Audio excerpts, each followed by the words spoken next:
ওকে। রব ভাই, আমাদেরকে একটু আপনার ব্যাকগ্রাউন্ড একটু বলবেন?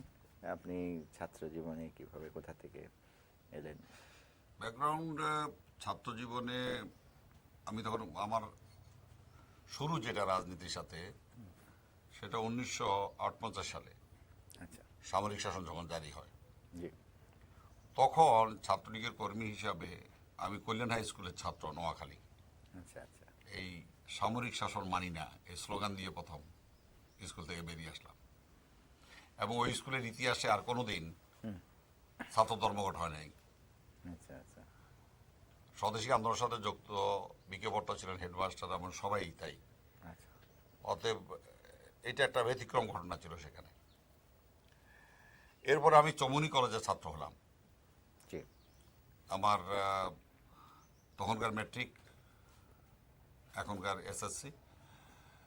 চমুনি কলেজ ছাত্র থাকা অবস্থায় আমি 62 শিক্ষা আন্দোলন, 64 মাদার মিলা নির্বাচন, 66 ছয় দফা আন্দোলনে প্রত্যক্ষভাবে অংশগ্রহণ বলেন বা নেতৃত্ব বলেন বা ভূমিকা রাখা বলেন, এটা আমি নেওয়ার চেষ্টা করি। এবং 64 সালে মাদার মিল্লাতে নির্বাচন করতে গিয়ে আমার বিরুদ্ধে একদিনেই 34টা মামলা হয়েছিল, মানে গড় পড়ানো থেকে শুরু করে বিভিন্ন প্রকারের। 34টা একদিনে। এরপরে চলে আমি ধরেন মহকুমা ছাত্রলীগের সাধারণ সম্পাদক ছিলাম, নোয়াখালী সদর। এরপর হলাম জেলা ছাত্রলীগের সাধারণ সম্পাদক। জেলা ছাত্রলীগের সম্মেলন শেষ করে আসাকালীন একটা ঐতিহাসিক ঘটনা, যেটা নোয়াখালী ইতিহাসে হয় নাই, সেটা হল সিরাজুল আলম খান, কেএম ওবায়দুর রহমান, শাহ মোয়াজ্জম হোসেন, শেখ ফজলুল মনি, ফেরদৌস কুরেশি, সুধীর কুমার হাজরা, মানে টোটাল 69-এর ছাত্র রাজনীতির সাথে যুক্ত সকল নেতৃত্ব সেখানে উপস্থিত হয়েছিল সম্মেলনে। ওটা করে দিয়ে আমি ঢাকা চলে আসি, ঢাকা বিশ্ববিদ্যালয়ে। আচ্ছা। তো ঢাকা বিশ্ববিদ্যালয়ে আসার পরে আমার যে জীবন, সেটা আরো, আমি ছাত্রলীগের কেন্দ্রীয় কমিটির সদস্য ছিলাম চৌমনি কলেজ থেকেই। এরপর হলাম আমি ছাত্রলীগের দপ্তর সম্পাদক সম্মেলনে। এরপর হলাম আমি ছাত্রলীগের সাধারণ সম্পাদক। এবং বাংলাদেশের ইতিহাসে ঢাকার বাইরে থেকে এসে, ঢাকা বিশ্ববিদ্যালয়ে কোনো হলে না থেকে, পূর্ব থেকে বা জগন্নাথ কলেজ ছাত্র না হয়ে ছাত্রলীগের সাধারণ সম্পাদক হওয়া, আমার ব্যাপারটা ছিল একটা ব্যতিক্রম ব্যাপার। এরপরে চলে আসলো 6 দফা থেকে 11 দফা ছাত্র সংগ্রাম পরিষদ। এই 11 দফা কর্মসূচি লেখকের মধ্যে ভাগ্যবশত আমি একজন। তখন আব্দুর রব ছিলেন সাবেক এমপি, সাবেক ছাত্রলীগের প্রেসিডেন্ট। ইকবাল হলের, যেটা আজকে জরুলক হল, এই ক্যান্টিনেই 11 দফার কর্মসূচি, ওই টেবিলে, ওখানে একটা টেবিলের মধ্যে এটা ড্রাফট করা হয়। আচ্ছা আচ্ছা। তো এই যে স্বাধীন বাংলাদেশ গড়তে হবে, এরকম একটা চিন্তা আপনাদের মধ্যে কবে থেকে এসেছিল? আপনার ছাত্রলীগের জন্মটাই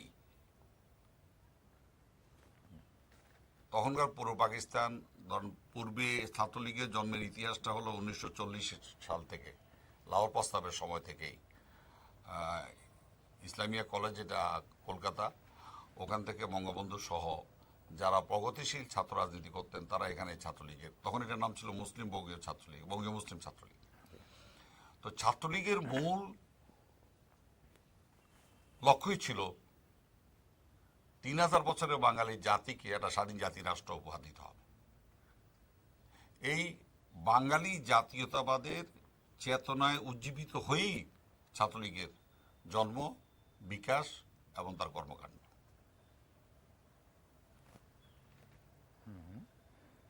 তো আমরা জানি যে আপনার একটা নিউক্লিয়াস গঠন করা হয়েছিল, এবং এই নিউক্লিয়াস নানা সময় নানা গুরুত্বপূর্ণ সিদ্ধান্ত নিয়েছে, যেটা বাংলাদেশের মুক্তি, মানে স্বাধীনতাকে ত্বরান্বিত করেছে। এই নিউক্লিয়াসের ভূমিকাটা কি ছিল, প্রক্রিয়াটা, কাজ কিভাবে এটা হতো? নিউক্লিয়াসের ভূমিকা হলো মূলত আপনার, নিউক্লিয়ার শব্দটা বলতে বা বাংলাদেশের স্বাধীনতা বা মুক্তিযুদ্ধ, সশস্ত্র সংগ্রাম, এটা বললেই বঙ্গবন্ধু তো মহান নেতা, কিন্তু সংগঠক হিসাবে যিনি বাঙালি জাতি রাষ্ট্র প্রতিষ্ঠা করার জন্য 1962 সালে নিউক্লিয়াসের জন্ম হয়।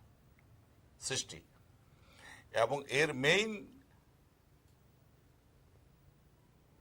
যে উদ্যোক্তা বা পরিকল্পনাকারী বা দার্শনিক বা চিন্তাবিদ বা যার মাথায় একটা বাঙালি জাতি রাষ্ট্র প্রতিষ্ঠা করা সম্ভব সশস্ত্র মুক্তিযুদ্ধের মধ্য দিয়ে, সেই মানুষটি হলেন সিরাজুল আলম খান।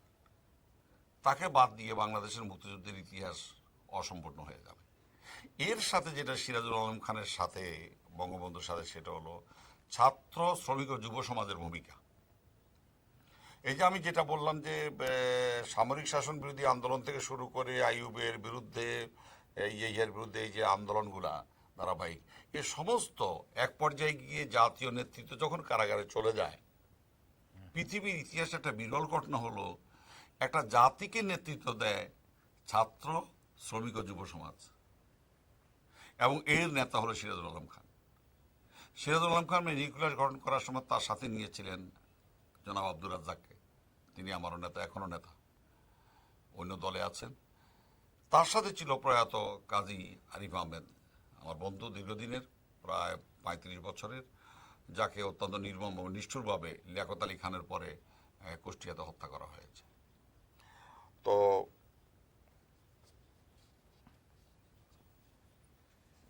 আপনি নিউক্লিয়াসের ভূমিকা জানতে চেয়েছেন। নিউক্লিয়াসের ভূমিকা যেটা, এটা দুটা দিক আছে। একটা হলো নিউক্লিয়াস কিছু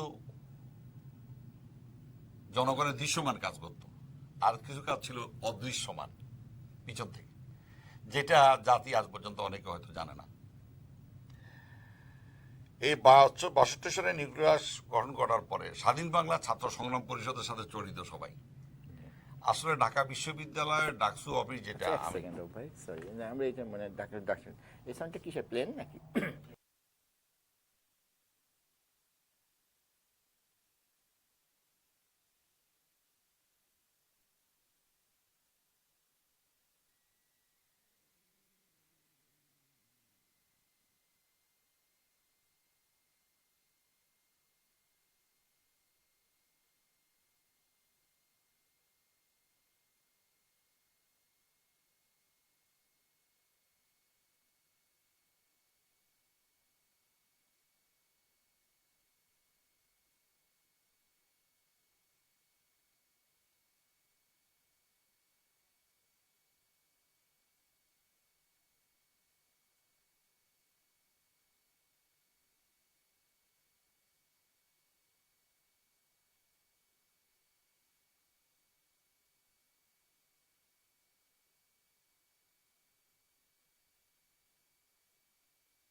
না, আরেকটা কি যাচ্ছে? ও আচ্ছা, কোনো মানে ওখানে ভিতরে যে এয়ারের ব্যবস্থা হলো যে ধরেন কার্গোর মধ্যে পাহারা দেওয়ার জন্য বা দেখাশোনার জন্য মালটা যদি একজন অথবা কেউ থাকতোই না, কার্গোটা নর্মাল, সেই জায়গায় 200 ছেলেকে বসাইয়া নিয়ে যাওয়া, আপনি বোঝেন এটা কি অবস্থা। মানে মুরগির খাওয়ারের মতো একদম, তার চেয়েও খারাপ।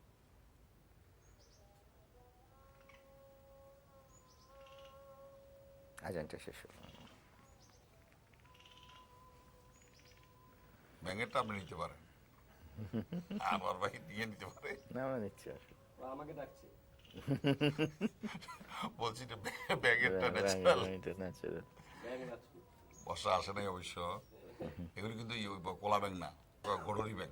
কররি ব্যাংক, হ্যাঁ, এখানে কি জানি এটা ব্যাঙ বলে, আচ্ছা আচ্ছা, শুদ্ধ ভাষা এটার কি নাম আছে। হ্যাঁ, শেষ হয়েছে। ওকে, স্ট্যান্ড বাই, সাউন্ড কেমন? আপনি আমাদের ওই নিউক্লিয়াস সম্বন্ধে বলছিলেন যে দুটো ভূমিকা ছিল। তো নিউক্লিয়াস আর স্বাধীনতা সংগ্রাম, মুক্তিযুদ্ধ, সশস্ত্র বিপ্লব, এই সম্পূর্ণটাই কোনো ইতিহাস যদি ভবিষ্যৎ জাতির জন্য ধারণ করতে হয়, কোথাও সংরক্ষণ করতে হয়, তাহলে সিরাজুল আলম খানকে বাদ দিয়ে বাংলাদেশের মুক্তিযুদ্ধ বা স্বাধীনতা চিন্তাই করা যায় না, কল্পনাই করা যায় না। এরপরে এর যে অর্জনগুলি হলো সর্বদলীয় ছাত্র সংগ্রাম পরিষদ, যেটা এই যে স্বাধীন বাংলা ছাত্র সংগ্রাম পরিষদ বা আমাদের চারজনের নাম যেটা বলে বিভিন্নভাবে, এইটা কিন্তু নিউক্লিয়াসেরই অবদান। তারপর আপনি আসেন 1970 সালে বঙ্গবন্ধু মানে সর্বপ্রথম বাংলাদেশ শব্দটা, পূর্ব পাকিস্তান ছিল তো, এই শব্দটা উনাকে আমরা রাজি করাই যে উনার বক্তৃতায় উনি বাংলাদেশ বলবেন। আপনারা লক্ষ্য করবেন কিন্তু 70 সাল থেকে উনি বাংলাদেশ বলতেন। এরপর হলো জাতীয় পতাকা তৈরি। কোথায় তৈরি হয়েছে, কিভাবে হয়েছে সেটা বলতে গেলে অনেক সময় লাগবে। এরপর হলো জাতীয় পতাকা উত্তোলন, 2 মার্চ আপনি যেটা করলেন। হ্যাঁ। তারপর জয় বাংলা স্লোগান। এরপরে হলো স্বাধীনতার ইস্তেহার তৈরি। ইস্তেহার হলো কিন্তু ইংরেজিতে বলে প্রক্লেমেশন, যেটা স্বাধীনতার ঘোষণা। আর এইটা আনুষ্ঠানিকভাবে পাঠ করেন ঐতিহাসিক পল্টন ময়দানে চারজনের একজন হলো শাহজাহান সিরাজ। এরপরে স্বাধীন সমাজতান্ত্রিক বাংলাদেশ, এইটা শহীদ স্বপন কুমার চৌধুরীকে দিয়ে ছাত্রলীগের বলাকা বিল্ডিং এর, আজকে ছাত্রলীগের যে অফিসটা আছে, এখানে বঙ্গবন্ধু এসেছিলেন। এখানে স্বাধীন সমাজতান্ত্রিক বাংলাদেশের স্বাধীন সমাজতান্ত্রিক বাংলাদেশের প্রস্তাব পাঠ করা হয়। তার মধ্যে ছাত্রলীগের ধরেন 80-90 ভাগ একদিকে, ধরেন যদি 60 জন উপস্থিত থাকে তাহলে 9 জন বিপক্ষে ছিল, 51 জন এক পক্ষে ছিল। এই দুটা ধারা কিন্তু পূর্ব থেকে আওয়ামী লীগও ছিল, ছাত্রলীগও ছিল।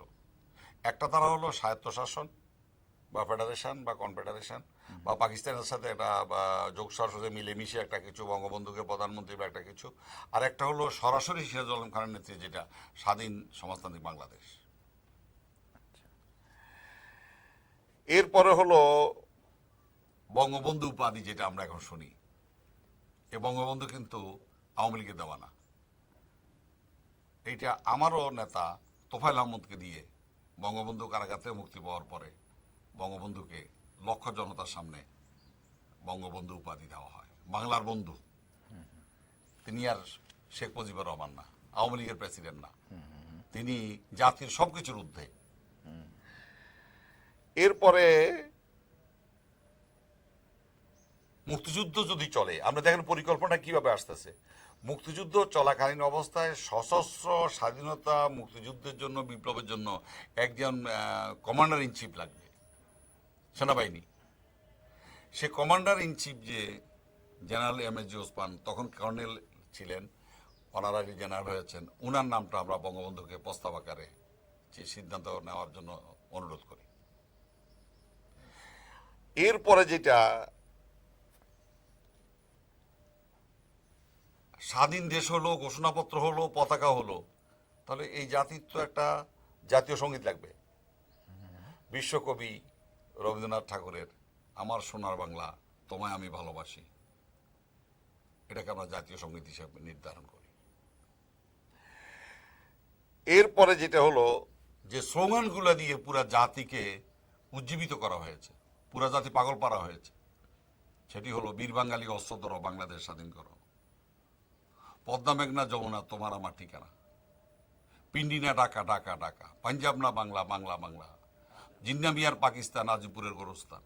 এই যে মানে টোটাল জাতিটাকে একটা ঐক্যবদ্ধ করার জন্য একটা মানে ইমার্জিং নেশনের মানে আর্জেস গুলাকে নিয়ে আসার মধ্য দিয়ে একটা জাতিকে মানে ঐক্যবদ্ধ করা, এই কাজগুলা নিউক্লিয়াসের কাজ। আচ্ছা ভাই, সরি এই আপনার একটু ডিস্টার্ব, ওই স্লোগানটা আরেকবার বলেন, এই আজানটা একটু ডিস্টার্ব করছে। এই যে স্লোগানের পার্টটা, আজানটা থামো না, খুব সুন্দর এগোচ্ছে, ওয়াসান বেশ ইয়ে হচ্ছে, পিক আপ হচ্ছে। হ্যাঁ, আনতেছি, এরপরে আসতেছে। ঠিক আছে।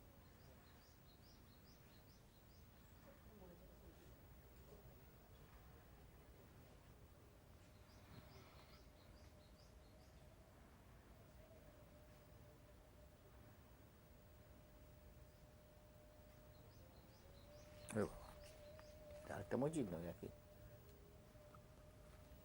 ইসলামে নাকি আছে যে এক আজান যতদূর শোনা যায় ওখান থেকে নাকি আরেকটা মসজিদ করা উচিত না, তা আমাদের তাই মানে দাদা, আকাশের রিফ্লেকশন আসছে আপনার মসজিদ একটা না। যে দোকানগুলোর কথা বলছিলেন। হ্যাঁ, স্লোগান অনেকগুলো স্লোগান আমরা তৈরি করতাম, মানে হাঁটতে হাঁটতে চলতে চলতে মিছিলে মিছিলে আমরা স্লোগান তৈরি করে ফেলতাম। আচ্ছা, পুলিশ আঘাত দিলে আমরা তখন স্লোগান তৈরি করে ফেলতাম। বাধা পড়লেই, বাধা দিলে বাঁধবে লড়াই, এই লড়াইয়ে জিততে হবে, মানে স্লোগান তৈরি হয়ে যাচ্ছে অটোমেটিক। তো ওই স্লোগানটার মূল জাতিকে উজ্জীবিত করার জন্য যে স্লোগান মানে কয়েকটি, সেটি হলো তোমার আমার ঠিকানা পদ্মা মেঘনা যমুনা। স্যার আরেকবার নেন, এইবার আওয়াজটা একটু বেশি না, প্রথম একটু কম ছিল।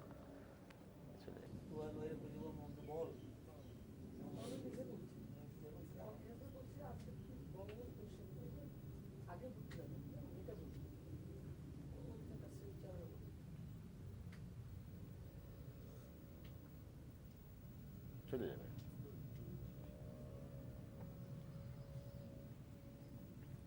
এইদিকে রাস্তাটা কোন পর্যন্ত গেছে, এদিকে কোথায় শেষ হয়, কোথায় এটা? এইটা হলো অন্তত আসলাম, আর এদিকে এটা কানেক্টিং রোড হলো। ও। আমরা টঙ্গী দিয়ে কিন্তু এখানে আসতে পারতাম, আরো 10 মিনিট ও, সময় কম ওইটা আবার লাগতো। ওইখানে গিয়ে মিলছে না? ও, কিন্তু এই রাস্তাটা ভেঙে গিয়ে ঘর, মাটি দোতলা ঘর, হিন্দু মেয়েরা কাজ করতেছে, তারপরে দোকান পাট, আধুনিকতা, ক্যারাম বোর্ড খেলতেছে বিভিন্ন জায়গায়, মানে একবারে মানে গ্রামীণ ন্যাচারাল যে পরিবেশটা, ওইটা আছে। সেটা ওখান দিয়ে গেলে পাওয়া যেতে পারে। সাউন্ড আচ্ছা, বা আমাদেরকে যে স্লোগান ব্যাপারটা আরেকবার, সরি এটা দুইবার ডিস্টার্ব হলো। স্লোগান তো আমি বলেছি যে স্লোগান যেটা একবারে আমাদের লক্ষ্য যেটা, সেই স্লোগানটা ছিল বীর বাঙালি অস্ত্র ধরো বাংলাদেশ স্বাধীন করো, তোমার আমার ঠিকানা পদ্মা মেঘনা যমুনা, পিন্ডি না ঢাকা, ঢাকা ঢাকা, পাঞ্জাব না বাংলা, বাংলা বাংলা, মাগো আমরা শপথ নিলাম এবার তোমায় স্বাধীন করব। ওই একটু মানুষকে আবার উজ্জীবিত করার জন্য স্লোগানে মানে যেটা লাভ দেওয়ার জন্য, সেটা হলো জিন্দা মিয়ার পাকিস্তান আজ পুরে গোরস্তান, মানে পাকিস্তান শেষ। এইভাবে এই টোটালের মধ্য দিয়ে আরেকটা জিনিস যেটা হলো, যেটা আপনারা মুক্তিযুদ্ধের সময় মুজিব বাহিনী আমরা প্রায় 20,000 মতো ট্রেনিং দিয়ে ভিতরে ঢুকিয়েছি। এর যে 1970 সালে সার্জেন্ট জহুরকে যখন হত্যা করা হয় আগরতলা মামলায়, তখন 15ই ফেব্রুয়ারি বাহিনী নামে একটা বাহিনী করা হয়। আসলে বিএলএফ এর বাংলাদেশ লিবারেশন ফ্রন্টের যে বাহিনীটা ছিল সেটা হলো মুজিব বাহিনী।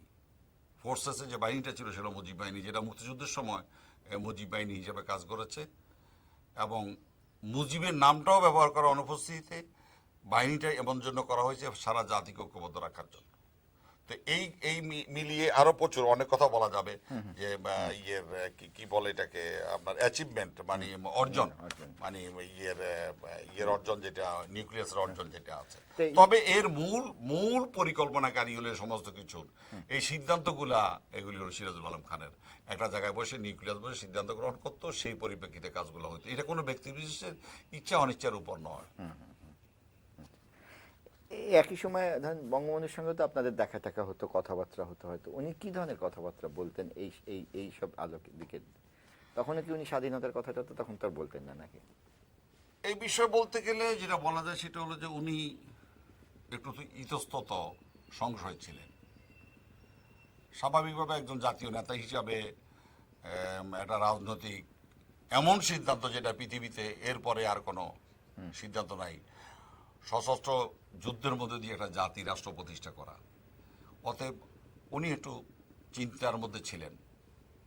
কিন্তু যেভাবে হোক যুবক এবং ছাত্র সমাজ আমরা যারা ছিলাম, সিরাজুল আলম খান, শেখ ফজলুল মনি, আব্দুর রাজ্জাক, তোফায়েল আহমদ, আমরা উনাকে বাধ্য করেছিলাম। এবং আমাদের পক্ষে আরেকজন ছিলেন, তিনি হলেন বেগম মুজিব।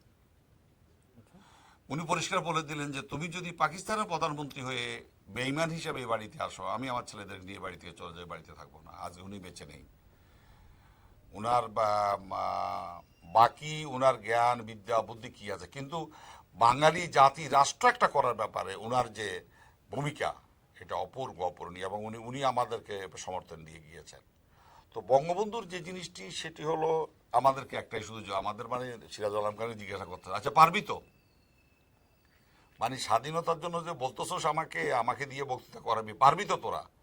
তো সিরাজুল আলম খান বলতো যে আপনার যদি দোয়া থাকে আমরা পারবো।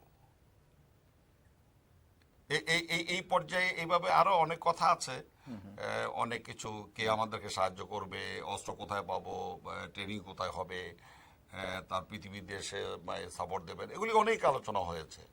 এবং সবচেয়ে একটু জিনিসটা যেটা রাখা দরকার, এই কাজ করার পূর্বে নিউক্লিয়াসের পক্ষ থেকে মাওলানা ভাসানী সাহেবের কাছে গিয়েছিল, উনি আজকে বেঁচে নেই, অত্যন্ত শ্রদ্ধার সাথে বলতে হয়।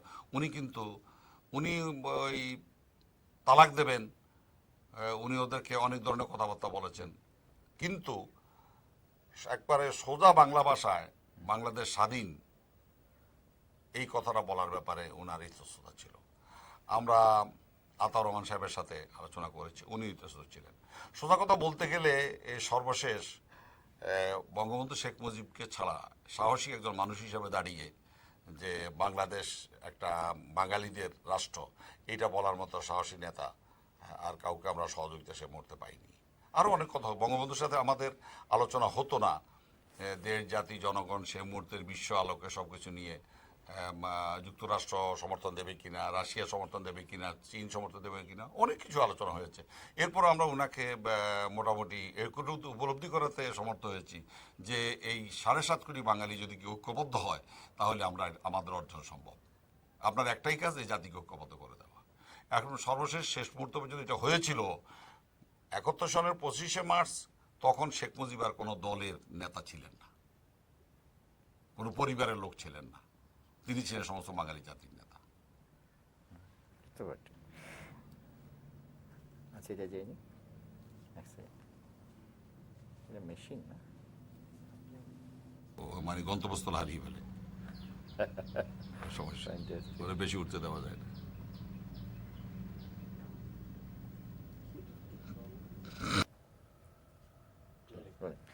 আর রবি আমাদের একটু বলবেন 2 মার্চ 1971 সালে আপনি যখন এই স্বাধীন বাংলাদেশের পতাকা তুললেন প্রথম, আপনার কেমন মনে হয়েছিল, অনুভূতি কেমন ছিল?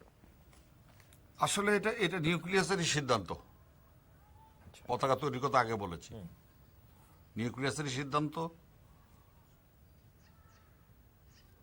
সেটা ঢাকা বিশ্ববিদ্যালয় বটতলায় স্বাধীন বাংলা ছাত্র সংগ্রাম পরিষদের সভা হওয়ার কথা, কিন্তু অবস্থা এমন দাঁড়িয়েছে যে একবারে নিউ মার্কেট থেকে ওইদিকে হাইকোর্ট এবং উত্তরে শাহবাগ থেকে দক্ষিণ দিকে আপনার ইঞ্জিনিয়ারিং ইউনিভার্সিটি পর্যন্ত এই এলাকাতে আর মানুষে মানে ঠাঁই ছিল না, বিল্ডিং থেকে আরম্ভ করে গাছের উপর সর্বত্র। বাধ্য হয়ে বটতলার সভাটাকেই আজকে যে কলাভবনের পশ্চিম পাশে যে গাড়ি বারান্দা, এটার উপরে আমাদের মঞ্চটা নিয়ে যেতে হবে। আর পূর্ব পরিকল্পিত ছিল যে একটি পতাকা আইনে আমার হাতে দিয়ে দেওয়া হবে। তবে আমার জীবনের এটা শ্রেষ্ঠ অর্জন। ডাকসুর ভিপি হিসাবে প্রত্যক্ষভাবে আমি নির্বাচিত এই প্রথম, অনেকগুলো ঘটনার মধ্যে ডাকসুর ভিপি এর আগে যারা হতো তারা হলো ব্যাসিটাময় সিস্টেম, আমি প্রথম ডাইরেক্ট নির্বাচিত হই। ডাকসু অফিস ছিল সারা বাংলাদেশে তখন মুক্তিযুদ্ধের সমস্ত এই কর্মকাণ্ডের, মানে 25শে মার্চের আগ পর্যন্ত এটাই ছিল সেন্টার। তো পতাকা তোলা শুধু যে আমার গর্ব তাই নয়, এটা আমার জীবনের একটা শ্রেষ্ঠ অর্জন বা অ্যাচিভমেন্ট, এবং সাথে সাথে এটা জাতিরও গর্বের ব্যাপার। আমি আরো কেমন অনেক লাগছিল কথা, আপনার তখন, কেমন লাগছিল? আসলে এটা প্রকাশ করা খুব কঠিন। এরপরে বেঁচে থাকবো, জাতিরাষ্ট্র বাংলাদেশ হবে, আমাকে গুলি করে মেরে ফেলতে পারে, আমার মা বাবার কি হবে, মানে আমার সেই মুহূর্তে আমি এমন একটা মানে কি বলে এটাকে কন্ডিশন, ইংরাজিতে বাংলা শব্দটা কি হবে, মানুষ হয়ে আমি তখন স্বাধীন বাংলাদেশেরই মানুষ হয়ে গেছি। আমি আর তখন এই পূর্ব পাকিস্তান বা ব্রিটিশ আমলে আমার জন্ম নিয়েছিল, বা আমার আত্মা বা স্বতন্ত্র বোধ বলে কোনো জিনিস আমি উপলব্ধি করিনি। Fantastic. Fantastic.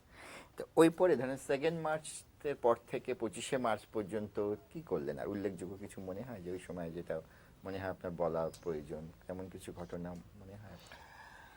আসলে 1 মার্চে আমার বন্ধু মাখন প্রয়াত, তাকে আমি কলাভবনে রেখে, ডাকসু অফিসে রেখে আমি জগন্নাথ বিশ্ববিদ্যালয়, যেটা কলেজ বলে এখন, তখন জগন্নাথ কলেজে, ওখানে পরিচিতি সভা ছিল যা নির্বাচনে। তো পূর্ব থেকে একটা এক জায়গা থেকে একটা ইনফরমেশন ছিল, তথ্য ছিল যে আজকে দুপুরে যে সংবাদটা হবে সেখানে কিন্তু সংসদ অধিবেশন বাতিল হয়ে যাবে। তখন আমি মাখনকে বলে গেলাম যে সাথে সাথে তুমি এখান থেকে মিছিল নিয়ে তুমি যাবা বাইতুল মোকাররম, আমি জগন্নাথ কলেজ থেকে মিছিল নিয়ে কায়েদ আজম কলেজ নিয়ে ঢাকা মানে বাইতুল মোকাররম আসবো। এই যে আশা, রেডিওতে সংবাদটা শোনার পরে মানে শহর পুরাটা ভেঙে পড়লো। স্টেডিয়ামে খেলা হচ্ছিল, ক্রিকেট খেলা, সেটা ভেঙে দেওয়া হলো। খসরু মন্টু সহ বন্ধুকে দোকান লুট করে ফেললো বাইতুল মোকাররমে। কিন্তু অন্য কোনো দোকান লুট হয়নি। মানুষের মধ্যে যে মানে দেশপ্রেম, সেটা হলো যে চুরি ডাকাতি রাজধানী হয়নি। আর ওই স্লোগান একটা, তোমার নেতা আমার নেতা বঙ্গবন্ধু শেখ মুজিব, আজ থেকে বাংলাদেশ স্বাধীন হলো, স্বাধীন হলো। 1 মার্চে স্লোগান উঠলো আজ থেকে বাংলাদেশ স্বাধীন হলো, তার তো তোমাদের সাথে আর কোনো সম্পর্ক নেই। তো এখানে মানুষকে সেদিন যে পাগল পাড়া, অনেকে উপরে মানে স্লোগান দিতে দিতে অনেকে হার্ট ফেল করে মারা যায়। 2, 4, 5, 10 জন মারা যদি যাইয়াও থাকে, আমরা সে মুহূর্তে বলতে পারবো না। পাগল হয়ে গেছে মানুষ, যে আর থাকবে না। তার অর্থ জাতি হিসাবে তারা আলাদা জাতি, এটা তারা মনে প্রাণে দেহে তাদের সর্বকিছুতে তারা গ্রহণ করে ফেলেছে। 2 মার্চের পতাকা উত্তোলনের কথা বললাম, এবং বঙ্গবন্ধু শেখ মুজিব অবিসংবাদিত নেতা, এবং উনি একটা কিংবদন্তি, এবং উনার রাজনৈতিক জীবনে আমি মনে করি জাতিরাষ্ট্র প্রতিষ্ঠার ক্ষেত্রে উনার নাম বা উনার যে আমাদের সাথে নিউক্লিয়াসের সাথে বা স্বাধীন বাংলাদেশ ছাত্র সংগ্রামের সাথে যে সম্পর্কটা, আমরা বিভিন্ন সময় আমাদের 2 রকম কাজ ছিল। আমরা গোপন কাজ অনেক সময় উনাকে জানালে বাধা দিতে পারে, সেই জন্য না জানিয়ে করে পরে আইসা বলতাম। আসলে একটা ধমক দিতেন, হ্যাঁ এটা করে ফেলেছ, আমাকে জানালো না, আচ্ছা ঠিক আছে। মানে কোনো সময়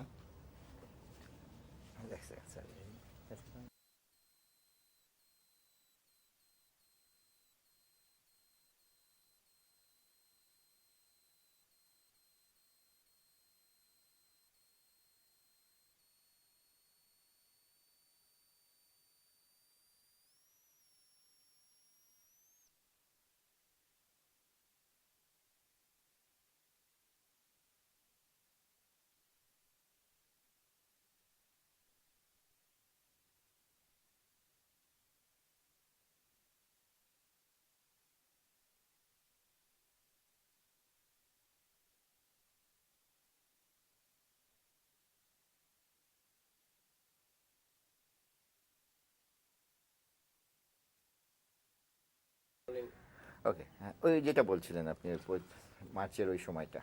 হ্যাঁ, তো 1 মার্চ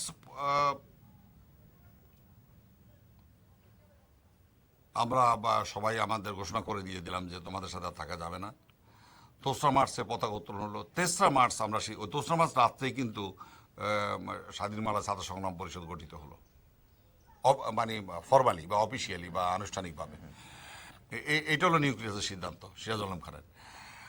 তো 3 মার্চ সিদ্ধান্ত হলো যে পল্টন ময়দানে আমরা স্বাধীনতার ইশতেহার ঘোষণা করব।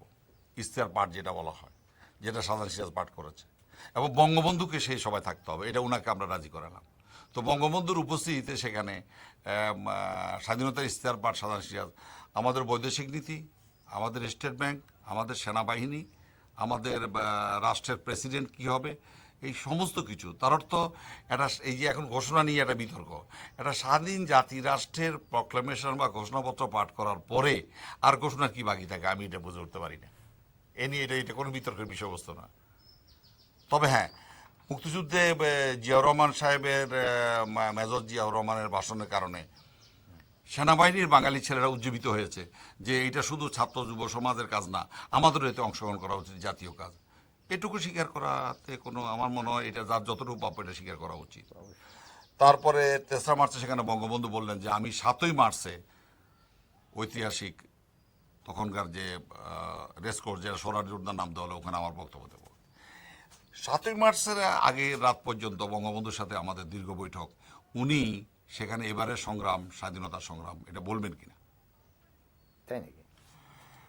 উনি মুক্তি সংগ্রাম পর্যন্ত ওনার কোনো দ্বিধা নেই, কিন্তু এবারের সংগ্রাম স্বাধীনতা সংগ্রাম বললে উনি যেটা আলোচনা করলেন যে এইটার পক্ষে বিপক্ষে বিভিন্ন রকমের বা আমাদের উপর বিভিন্ন আঘাত বা বিভিন্ন কিছু, আমরা শেষ পর্যন্ত ভোর রাত পর্যন্ত ওনাকে মোটামুটি রাজি করাতে পেরেছি যে এবারের সংগ্রাম স্বাধীনতা সংগ্রাম এটা বলতে হবে। আর নিউক্লিয়াসের পক্ষ থেকে সিরাজুল আলম খান আমাকে দায়িত্ব দিলেন, তুমি বঙ্গবন্ধুর পায়ের কাছে বসে থাকবা। এবারের সংগ্রাম মুক্তির সংগ্রাম, এবারের সংগ্রাম মুক্তির সংগ্রাম বলার পরে যদি স্বাধীনতা সংগ্রাম না বলে, তাহলে তুমি পায়ের মধ্যে পাঞ্জাবি ধরে টাইনা ছিঁড়া চিমড়াইয়া কামড়া যেমনে পারো কথা এটা বাইর করতে হবে যে মুজিব ভাই আপনি বলেন এবারের সংগ্রাম স্বাধীনতা সংগ্রাম। তো যাই হোক, শেষ পর্যন্ত এবারের সংগ্রাম আপনাকে স্বাধীনতা, পাঞ্জাবি ধরে টান দিতে হয়নি? এই কথাটা আমার মনে হয় আমি এই মুহূর্তে এই বিষয়ে কোনো মন্তব্য করতে চাই না। তো এরপর 7 তারিখের পরে উনি সারা জাতিকে নির্দেশ দিলেন যে যা যা আছে, আমি যদি নাও থাকি, তারপর তো এটা একটা সুদূর প্রসারী নির্দেশ হয়ে গেল যে তোমাদের এই যুদ্ধ সংগ্রাম আন্দোলন অব্যাহত থাকবে। এরপরে যেটা হলো, পাকিস্তান সেনাবাহিনীর নাই, ট্রাফিক পুলিশও নাই, কিছুই নাই। এবং চট্টগ্রাম থেকে ঢাকায় মাল আসতে হবে, তা নয় দুর্ভিক্ষ হবে বা পোর্ট বন্ধ হয়ে যাবে। এই যে মানে ট্রাফিক সিগন্যাল নিয়ন্ত্রণ থেকে আরম্ভ করে মাল আনা থেকে ট্রেনের মধ্যে ছাত্র যুব সমাজের ব্রিগেড তৈরি করে আমাদের বিদ্যুৎ কেন্দ্রগুলোকে রক্ষা করা, গুদাম চাউলের গুদাম লুট না হয়ে যা রক্ষা করা, এই ছাত্র যুবদের নিউক্লিয়াসের পক্ষ থেকে সেখানে টিম করে এখানে স্টুডেন্ট ব্রিগেড এর সাথে শ্রমিকরা কাজ করেছে। বড় সাধু, ছোট সাধু, আব্দুর রহমান মাস্টার, এদের ভূমিকা অনন্য। তখন মান্নান ভাই ওয়াবদার, লাল বাহিনীর মান্নান ভাই, এদের ভূমিকা অনন্য। তখন আমরা এই একসাথে ছাত্র এবং শ্রমিকরাই আসলে সবচেয়ে বেশি একসাথে কাজ করেছে। আর হলো যুবক রাজনৈতিক দলের নেতৃস্থানীয় লোকজনের সংখ্যা খুব বেশি প্রত্যক্ষভাবে মাঠে সেখানে ছিলেন না, তবে সমর্থন ছিল, এতে কোনো সন্দেহ নেই, পুরো জাতিরই সমর্থন ছিল।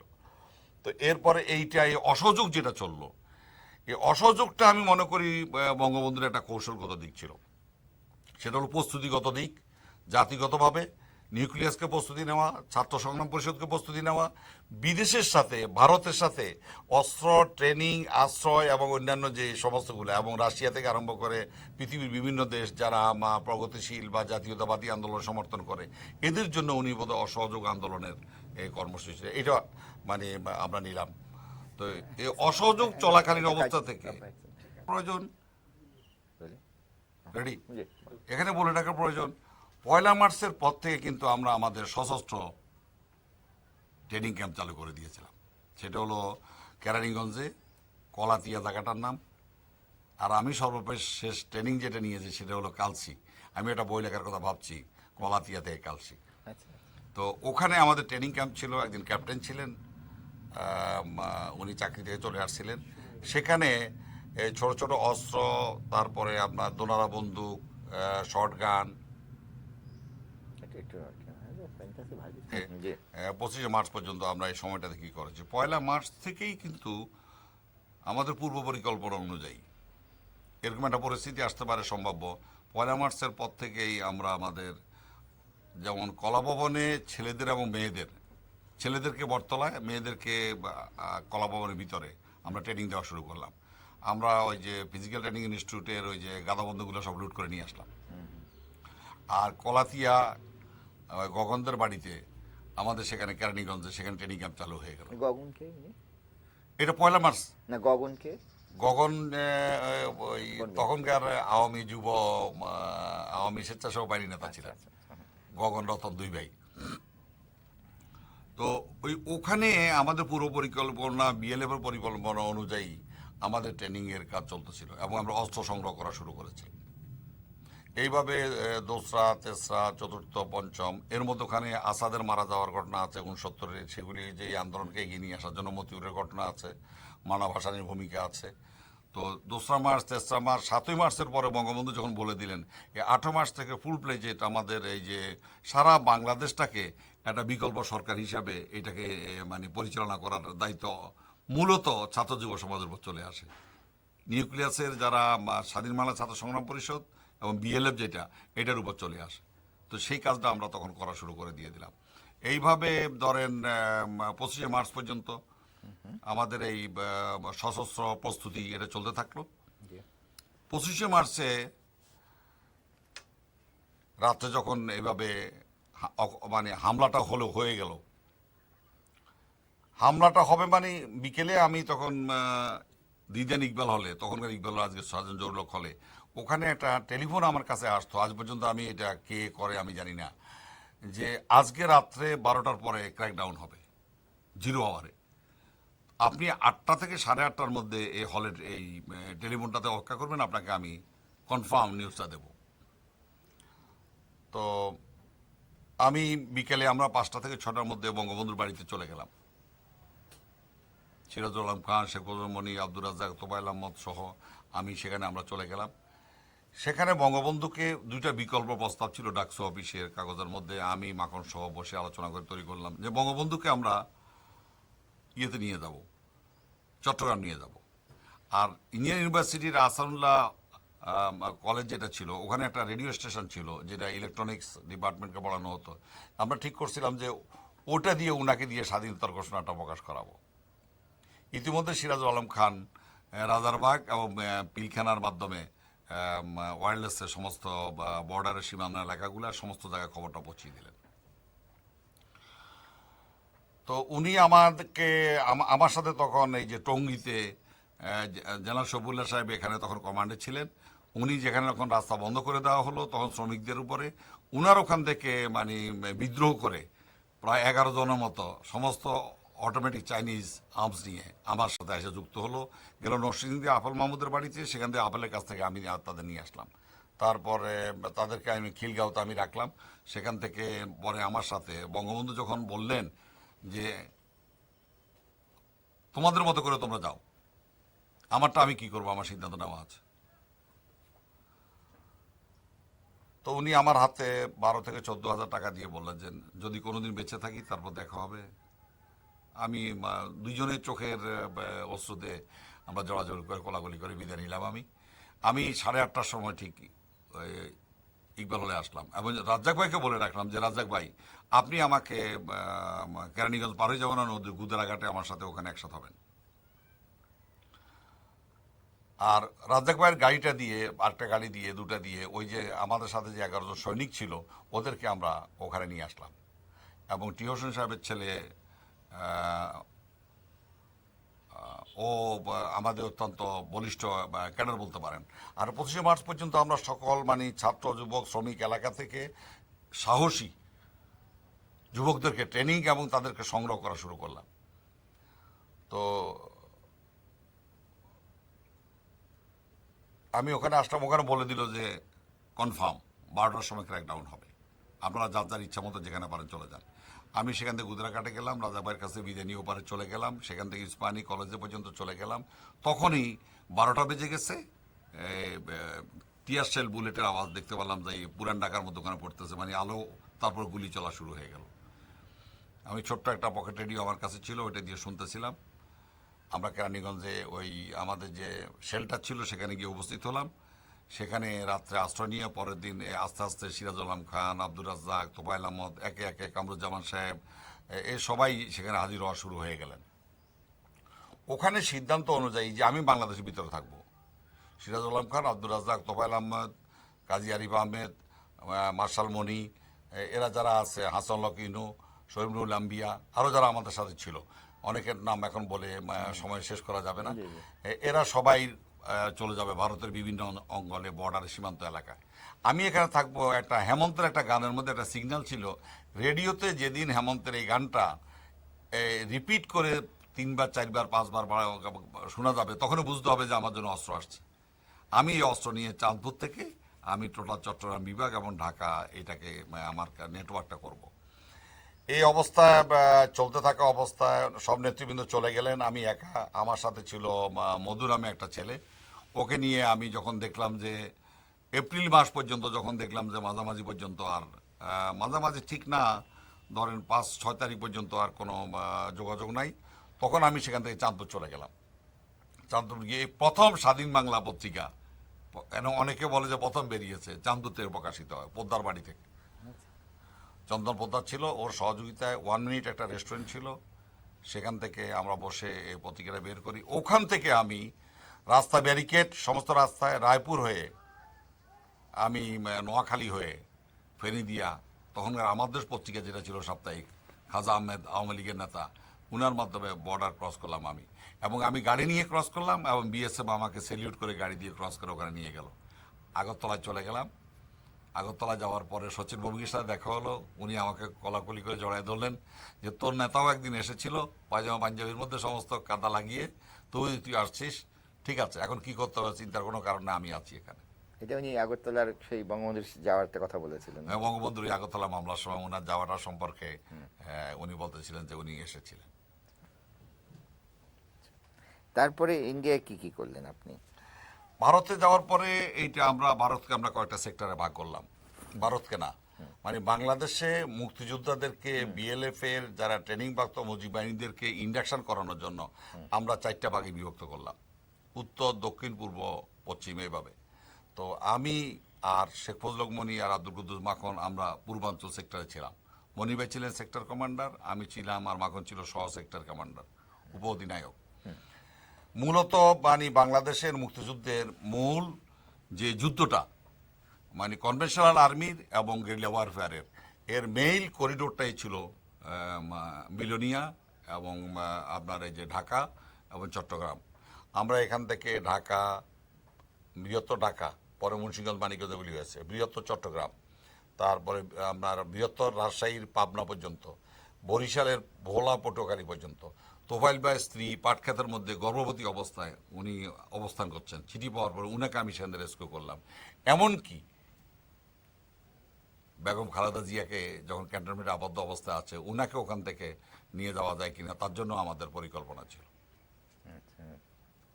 তো আপনারা বিএলএফ বা মুজিব বাহিনী তখন গঠন করলেন, মুজিব বাহিনী গঠন করা হলো। হ্যাঁ, মুজিব বাহিনী। বইটা একটু বলেন কিভাবে হলো এটা।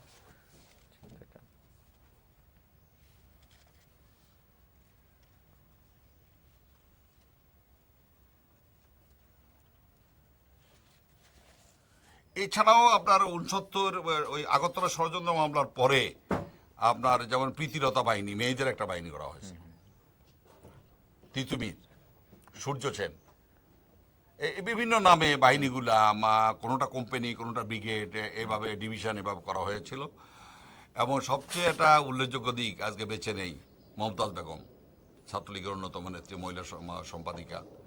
সেটা হলো সশস্ত্র মুক্তিযুদ্ধে ট্রেনিং নিয়েছেন নারী। বাংলাদেশের আর কোথাও কোনো কোম্পানি আছে কিনা জানি না।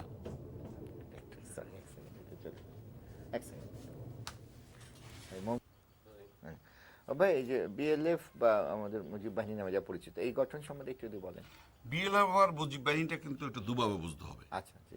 বিএলএফ হলো একবারে নিউক্লিয়াসের প্রথম থেকে একটা সশস্ত্র ফোর্স গঠন করতে হবে। এটার জন্য তখন থেকে বিএলএফ এর যে কনসেপ্টটা, এটা কাজ করে ফ্রন্টে। আর মুজিব বাহিনী হলো এটার একটা উইং, মানে অনেকগুলো উইং এর মধ্যে একটা উইং হলো মুজিব বাহিনী। আচ্ছা। এবং এই মুজিব বাহিনীর মধ্য থেকে আমরা ধরেন এটা মুজিব বাহিনী হলো এটা পলিটিক্যাল উইং, যেটা সেটা হলো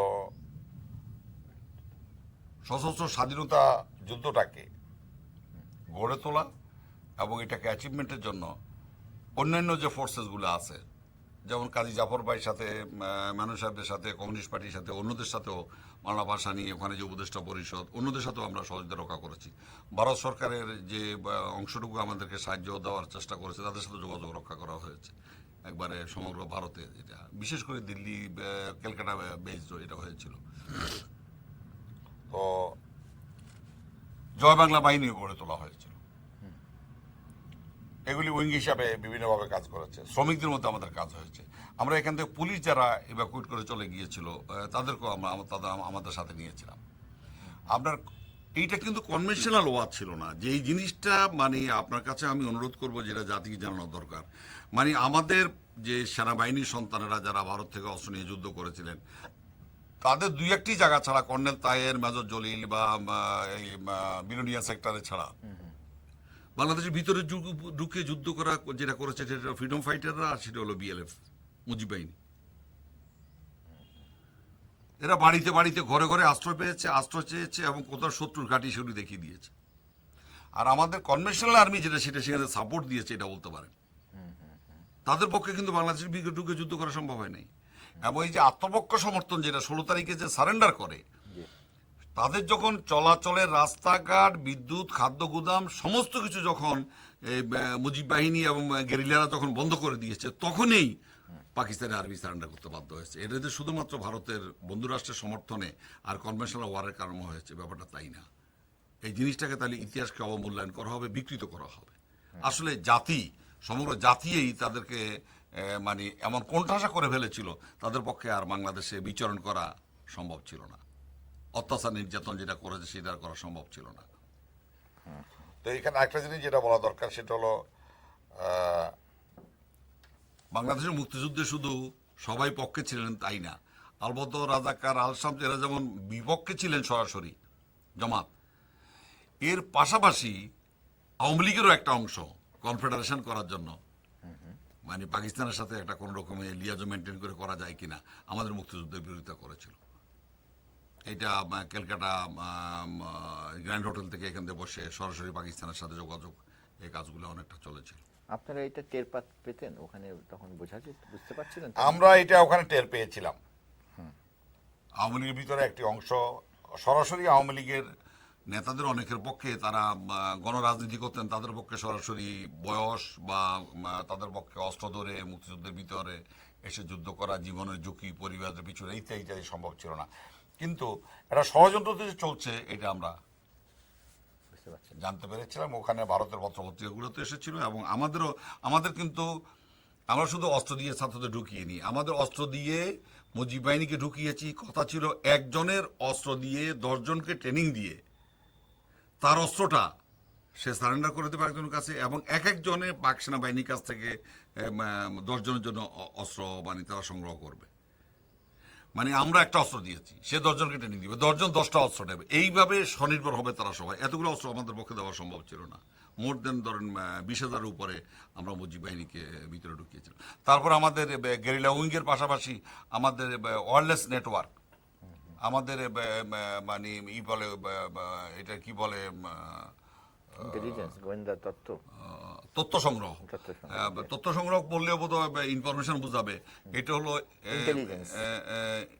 ইন্টেলিজেন্স নেটওয়ার্ক, যেটা মানে গোপন সংগ্রহ, এটাও আমাদের ছিল। এগুলি আমাদের জমা হতো, আবার করা হওয়ার পর এটার পরিপ্রেক্ষিতে আমরা পরিকল্পনা আবার নতুন করে পরিকল্পনাগুলো সিদ্ধান্ত গ্রহণ করতাম। এমনি ধরেন এই যেটা পপুলারি মুক্তিবাহিনী নামে যা পরিচিত, এফএফ আর বিএলএফ, এখানে কখনো কোনো সমস্যা হয়েছে আপনাদের? ভুল বুঝাবুঝি এরকম অভিজ্ঞতা? হ্যাঁ, কোনো জায়গায় ধরেন ওই যে কি বলে এটাকে মিসআন্ডারস্ট্যান্ডিং, কোয়েনসাইড যেটা আছে, হ্যাঁ, একই জায়গাতে মুজিব বাহিনীও কাজ করতে গেছে, একশো ফ্রিডম ফাইটারও কাজ করতে গেছে। যাওয়ার পরে ওরা জানে না যে এরা মুজিব বাহিনী, এরা মুক্তিযুদ্ধের পক্ষের, আবার এরা জানে না এরা কি পাকিস্তানি আর্মি না আমাদের মানে ফ্রিডম ফাইটার হিসেবে, এটা কি রাজাকার আলবদরদের লোক না আমাদের লোক। তো কিন্তু এগুলিকে আমরা অত্যন্ত সুকৌশলে আমাদের ওই যে সেনাবাহিনীরও কমান্ডিং অফিসার যারা ছিলেন তাদের সাথে আলাপ আলোচনার মাধ্যমে এগুলিকে আমরা মোটামুটি এগুলি মেজারমেন্ট করে ফেলেছিলাম। আমার সমস্যা হয়নি আমাদের। আপনার নিজের পরিবার কোথায় ছিল তখন? মানে তখন তো আপনি কি আমি জানি না ব্যাচেলার? আমি তখন ব্যাচেলার ছিলাম। নিজের বাবা মা ভাই বোন এরা কোথায়? আমার আব্বা আম্মা সহ আমার বাড়িতে ছিলেন। রাজাকার আলবদররা আমার বাবার যে একটা ছোট টিনের ঘর ছিল এটাকে বানিতে ফেলে দিয়েছিল। আমার বাবা মা এরা গ্রামে গ্রামে ঘুরে বেরিয়েছে। আমার নানার বাড়িতেও থাকতে পারেনি, বেঁচে ছিল। আমি শুধু একটা চিঠি পাঠিয়েছিলাম যে আমার জন্য আমার আব্বা যেন দোয়া করে। উনি ফরেজগার মানুষ ছিলেন, যদি বেঁচে থাকি কোনোদিন দেখা হবে। হ্যাঁ, আর তারা আমার করার কিছুই নেই। আমি এই অবস্থায় মুক্তিযুদ্ধের আমার জীবনকে আমি উৎসর্গ করেছি। আমি আমার নিজেকে উৎসর্গ করেছি বাঙালি জাতির স্বার্থের জন্য। তো তবে আমি বলবো যে এটা আমার একক কৃতিত্বের ব্যাপার না, এটা হলো ছাত্র শ্রমিক যুব সমাজের যে কৃতিত্ব। বাংলাদেশের মুক্তিযুদ্ধের ত্যাগের মহিমায় ছাত্র শ্রমিক যুব সমাজ এক উজ্জ্বল ভাস্কর, এটুকুই অস্বীকার করলে ইতিহাসের অমূল্যায়িত হবে। কোনো দল স্বাধীন করেনি, কোনো নেতা স্বাধীন করেনি, 7.5 কোটি মানুষ। এখানে একটা ওই প্রবাদ যেটা বলতে হয় বা সুন্দর একটা কোটেশন, উদ্বার যার নাম, সংগ্রাম যার ইতিহাস, তাই হচ্ছে আমাদের ছাত্র সমাজ, যুব সমাজ, শ্রমিক সমাজ। মুক্তিযুদ্ধে ছাত্র সমাজের ভূমিকা বাদ দিলে স্বাধীনতার ইতিহাস অসম্পূর্ণ থাকবে। সে সিরাজুল আলম খানকে বাদ দিলে অসম্পূর্ণ থাকবে, নিউক্লিয়াসকে বাদ দিলে অসম্পূর্ণ থাকবে, মুজিব বাহিনীকে বাদ দিলে অসম্পূর্ণ থাকবে, বিএলএফকে বাদ দিলে অসম্পূর্ণ থাকবে, জয় বাংলা বাহিনী, 15ই ফেব্রুয়ারি বাহিনী, সার্জেন্ট জহুর বাহিনী, এই সমস্ত মানে একটা মানে সুদূর প্রসারী পরিকল্পনা যে কাজটা সিরাজুল আলম খান করেছেন তার মাথা থেকে একজন আর্কিটেক্ট হিসাবে, এইটাকে বাদ দিলে মুক্তিযুদ্ধের ইতিহাস আজ 100 বছর পর হোক 1000 বছর হোক সঠিক ইতিহাস বেরিয়ে আসবে। ইতিহাস এটাকে কেউ বিকৃত করলে চেষ্টা করলে কোনো লাভ হবে না। এমনি আপনার কি কখনো মনে হতে হয়েছে বা কারো যে বাংলাদেশের স্বাধীনতা অনিশ্চিত হয়ে পড়ছে, নাকি সবসময় আপনারা নিশ্চিত ছিলেন যে কখনো এরকম চক্রান্ত যে চলছিল যখন প্রয়োজন বোধে 9 মাস নয় 9 বছর 90 বছর 900 বছর যুদ্ধ করব, গাছের পাতা খাবো, তবু যুদ্ধ করব, এই মনোবল ছিল। আমরা লুমুম্বার মতো গাছের পাতা খেয়ে যুদ্ধ করব, লুমুম্বা না, আমি দুঃখিত, কি নাম না, ওই যে মোজাম্বিক ইয়ের কালো নিগ্রো, ম্যান্ডেলা নামটা পরে মনে পড়বে, যাই হোক, তো গাছের পাতা খেয়ে যুদ্ধ করব, আত্মসমর্পণ করব না। এই যে 9 মাসের যেটা, এটা আমি তো মনে করি যে একটা দলীয় শাসন কায়েম করার জন্য যুদ্ধ এ পর্যায়ে এসে হয়তো যুদ্ধ আরো দীর্ঘ বা প্রসারী হতো, যুদ্ধটা হয়তো এখানে থেমে গিয়েছে। এরকম একটা বলা হয় কোনো কোনো কথা যে বাংলাদেশের মুক্তিযুদ্ধ আরো র্যাডিকালাইজড হতো, মানে আরো বাম আন্দোলনের দিকে চলে যেতে পারতো, এই কারণেও অনেক সময় তাড়াতাড়ি শেষ করে দেওয়ার প্রবণতা দেখা গেছে কোনো কোনো অনেকগুলো অপ্রিয় সত্য কথা আছে। আমি কিছু কথা লিখে যেতে চাই, পারবো কিনা লিখে যেতে সময় পাবো কিনা, যেগুলি আমার মৃত্যুর পরে যেন প্রকাশিত হয়। আমি জীবিত অবস্থা বলতে চাই না। তবে এই যুদ্ধ দীর্ঘায়িত হলে আপনি যে কথাটা বলেছেন যে এটা প্রগতিশীল শক্তির হাতে রাষ্ট্র ক্ষমতাটাই স্বাধীন বাংলাদেশে চলে যাবে, তখন বিশেষ মহল বা ক্ষমতালোভী বা ব্যক্তিস্বার্থ গোষ্ঠী পারিবারিক দলীয় স্বার্থের জন্য যারা মুক্তিযুদ্ধটাকে ব্যবহার করতে চায়, তাদের ইচ্ছাটাকে একবারে ফেলে দেওয়ার মতো নয়। এবং তা না হলে হয়তো এই যুদ্ধ কদিন চলতো বলা মুশকিল। আজ পর্যন্ত যদি চলতো আশ্চর্য হওয়ার কিছু নেই। অত মানে ওই সময় এত প্রতিকূল একটা পরিস্থিতি, এর মধ্যে আমাদের যে প্রবাসী সরকারটা ছিল, এদের পারফরমেন্স আপনি কিভাবে মূল্যায়ন করবেন? প্রবাসী সরকার হিসেবে সবচেয়ে দুঃখজনক যে ব্যাপারটি, যিনি প্রধানমন্ত্রী ছিলেন তাজউদ্দিন সাহেব এবং বঙ্গবন্ধুর অনুপস্থিতি যেটি পুরা সরকারটা পরিচালনা করলেন, গত 34 বছরে রাষ্ট্রীয়ভাবে বঙ্গবন্ধু দলের পক্ষ থেকে এই লোকটাকে স্মরণ করার বা স্বীকৃতি দেওয়ার আজ পর্যন্ত দেওয়া হয়নি। এর চেয়ে ট্র্যাজেডি আর কিছু হতে পারে না। জেনারেল ওসমানীর যে মানে অবদান, সেটাকে স্বীকৃতি দেওয়া হয়নি। আমি তো মনে করি যে এই 34 বছরে বঙ্গবন্ধু যে মহান নেতা, বঙ্গবন্ধু আচার আচরণে যারা তার ফলোয়ার, তারা বঙ্গবন্ধুকে বড় করতে পারেনি, বরং উনি যে মহান ছিলেন, এই উপমহাদেশে মহান নেতা ছিলেন, সেটাকে বরং কিছু কিছু অংশে প্রশ্নের সম্মুখীন করেছে। এটা তো সমস্যা, এই চামচারা। আপনি তো রাজনীতি সাহেব সমাজে কিছু কাজ করেছেন, ওনার কোয়ালিটি কি ছিল, বৈশিষ্ট্য কি ছিল? সবাই ওনাকে বেশ প্রশংসা করেন, আমি দেখি যাদের সাক্ষাৎকার নিতে গেছি। কি ওনার কি বৈশিষ্ট্য আপনার মনে হচ্ছে লিডার হিসেবে চলে? খাস বাঙালি বলতে যেটা লুঙ্গি পরতেন, বাড়িতে গেঞ্জি পরে আমাদের সামনে আসতেন। সকালবেলা উনি মাগুর মাছ পছন্দ করতেন, কই মাছ পছন্দ করতেন, উনি ভাত খেতেন। রোস্ট, বিরিয়ানি, কোরমা, কালিয়া, কপ্তা এগুলি কোনো ইয়ে ছিল না। বাঙালির বৈশিষ্ট্য এবং বাঙালির স্বকীয়তা, বাঙালিত্ব যেটা, চাল চলন কথাবার্তা, উনি শত শত কর্মী চৌদিকে দাঁড়িয়ে আছে, উনি ওখানে চুল কাটাচ্ছেন গেঞ্জি গায়ে দিয়ে, লুঙ্গি পরে মধ্যখানে বসে। এবং যেটা একটা ঐতিহাসিক ঘটনা, যেটা অনেকে বলেন যেটা, যে ভুট্টোর সাথে একটা 23শে মার্চ একটা সমঝোতা হয়ে গেছে, পত্রপত্রিকা নিউজও আসছে। 24শে মার্চ রাত্রে, 23শে মার্চ রাত্রে, আমরা রাত্রে 1টার সময়, মহসিন সাহেব নেই এখন, আওয়ামী লীগের এমপি ছিলেন সাতক্ষীরা থেকে, উনার লালমাটিয়ার বাড়িতে আমরা একসাথে হয়ে সিরাজ আলম খান, আব্দুর রাজ্জাক, তোফায়েল আহমদ, কাজী আরিফ আহমদ, শেফুজুল হক মনি, আমরা উনার বাড়িতে রাতের 1টার সময় গিয়েছি টেলিফোন করে। উনার সবচেয়ে একটা মারাত্মক জিনিস ছিলেন যে ধীশক্তি ছিলেন মারাত্মক, বুঝতে পারতেন যে কি কেন যাচ্ছে, উনি বুঝতে পারছেন যে আমরা কেন যাচ্ছি। তো উনি গেটে বলে রাখলেন যে একটা গাড়ি আসবে, সাদা গাড়ি, তখন সিকিউরিটির প্রশ্নটা ছিল, আমরা গেলাম, আয় তোরা আয়, মানে এই যে তোরা আয়, মনে হয় যে সন্তানের মতো, বাবা যেভাবে সম্বোধন করে সন্তানকে, এই যে বাঙালিত্ব, বসলেন খোকাবাই বেঁচে আছে, ওই পরিবারের মধ্যে আমি যে লোকটাকে ভুলতে পারবো না, এখনো বেঁচে আছেন, এই যে র্যাংসের রূপ সাহেবের বেআই, উনি খোকাবাই উপস্থিত ছিলেন, ভাবি পানের বাটুয়া নিয়ে আসলেন, উনি ওই গেঞ্জি লুঙ্গি পরে বিছানাতে উঠে আইসা 5টা নিয়ে আমাদের সাথে কথা বলছে। কেউ কথা বলতে সাহস পাচ্ছে না সেদিন, নেতৃবৃন্দ যারা আগে কথা বলেছেন। আমি জীবনে প্রথম বোধহয় এইভাবে ওনার প্রশ্নের সম্মুখীন হলাম, মুখোমুখি। আমার মূল কথাটা ছিল যে আপনার লাশের উপরে আপনার দলের লোকেরা এটাকে আবার পাকিস্তান কায়েম করার চেষ্টা করবে। আমরা কিন্তু বাঙালি জাতি কিন্তু আপনাকে বিশ্বাসঘাতক বেঈমান হিসাবে পাকিস্তানের প্রধানমন্ত্রী দেখতে চায় না। এই যে কথাগুলি বলছি শুনছেন, অনেক সময় কথার মধ্যখানে উনি কিন্তু কথা শুনতেন, কি করবেন উনি সিদ্ধান্ত নিতেন। 4টা 4:30 আজান দেওয়া পর্যন্ত কথা হলো, একবারও বলেন নাই যে না আমি এবারে সংগ্রাম, স্বাধীনতা সংগ্রাম আমি বলতে পারবো না বা বলবো না, এটা বললে এখানে হেলিকপ্টারতে গুলি করে দেবে পাকামি বা ইত্যাদি ইত্যাদি, লক্ষ লক্ষ লোক মারা যাবে, কিছুই না। শুনে শুধু আমাদেরকে বললেন যা তোরা যা, উনি শুধু চলে গেলেন ওনার বেডরুমে। আমরা কিন্তু ওনার মুভমেন্টগুলো বুঝতাম, উনার চাল চলন প্রত্যেকটা পদক্ষেপ আমরা কিন্তু বুঝতাম। এমন ঘটনা ঘটেছে, উনি চাঁদা তুলে আনছেন, ব্রিফ কেসের মধ্যে লক্ষ টাকা আছে, পাজামার নেয়ার খুলতেছেন একদিকে, অপরদিকে আমার বলতেছেন রব ধর এটা আমাকে, এখানে কি আছে কথা বলতেছেন, পেশাব করতেছেন, বলতেছেন কি আছে জানোস কি টাকা, আরে যাদের কাছ থেকে টাকা আনছি বেটা তাদের বিরুদ্ধে আন্দোলন করব।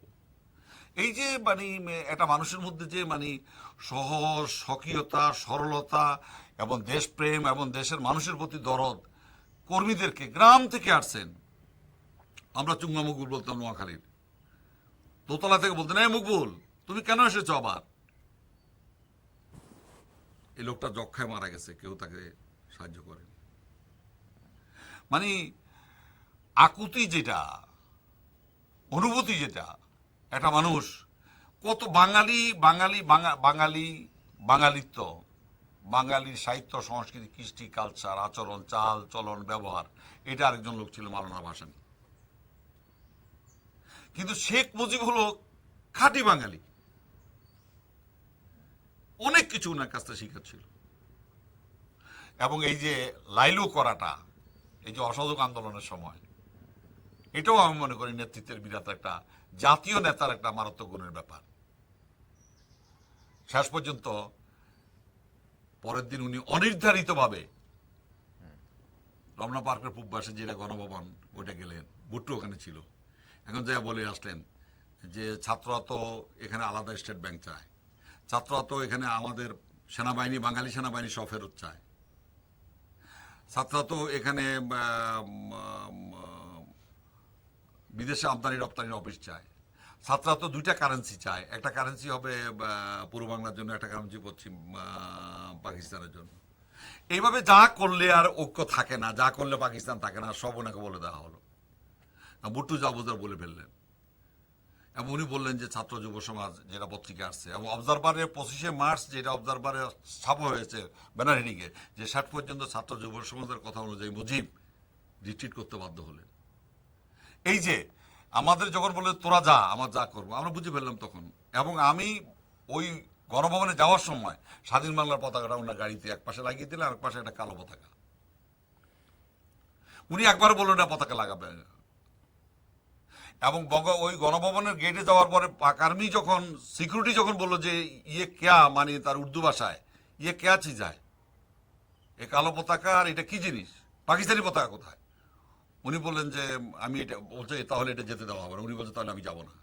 শেষ পর্যন্ত ক্লিয়ারেন্স নিলেন ওয়ার্ল্ডসে যে না, এটা নিয়ে তাকে আসতে দাও। উনার বাসায় মার্চ পাস করে জয় বাংলা বাহিনীর পক্ষ থেকে সারা শহর ঘুরে আমি বাড়িতে, ওনার বাড়িতে গিয়ে হাতে পতাকা তুলে দিলাম। এই যে কতগুলি ঘটনা, এত বেশি ইমোশনাল, এত বেশি সেন্টিমেন্টাল, আবার এত বেশি সহনশীল, এত বেশি ধৈর্যশীল, অপূর্ব গুণের অধিকারী। আমার মনে আছে একবার আমি রাগ করে চলে গেলাম তোফাইল ভাইয়ের সাথে বাড়িতে, উনি হাতিয়া এবং নামগতি প্রোগ্রাম করলেন। আওয়ামী লীগের কোনো কমিটি ছিল না, আমি 7 দিনে 12টা ইউনিয়ন কমিটি করলাম। গান ফায়ারে 6 দফা 6টা গান ফায়ার করে ওনাকে লঞ্চ থেকে নামালাম। শুক্রবার ছিল, জামাল হাজির বাড়িতে রাখলাম। সেখান থেকে এই প্রথম গত বাংলাদেশে রাতে 9টা পর্যন্ত জেনারেটর চালিয়ে একটা তখনকার থানায় একটা উপজেলায় 50,000 লোকের জনসভা, উনি তো হয়ে গেলেন।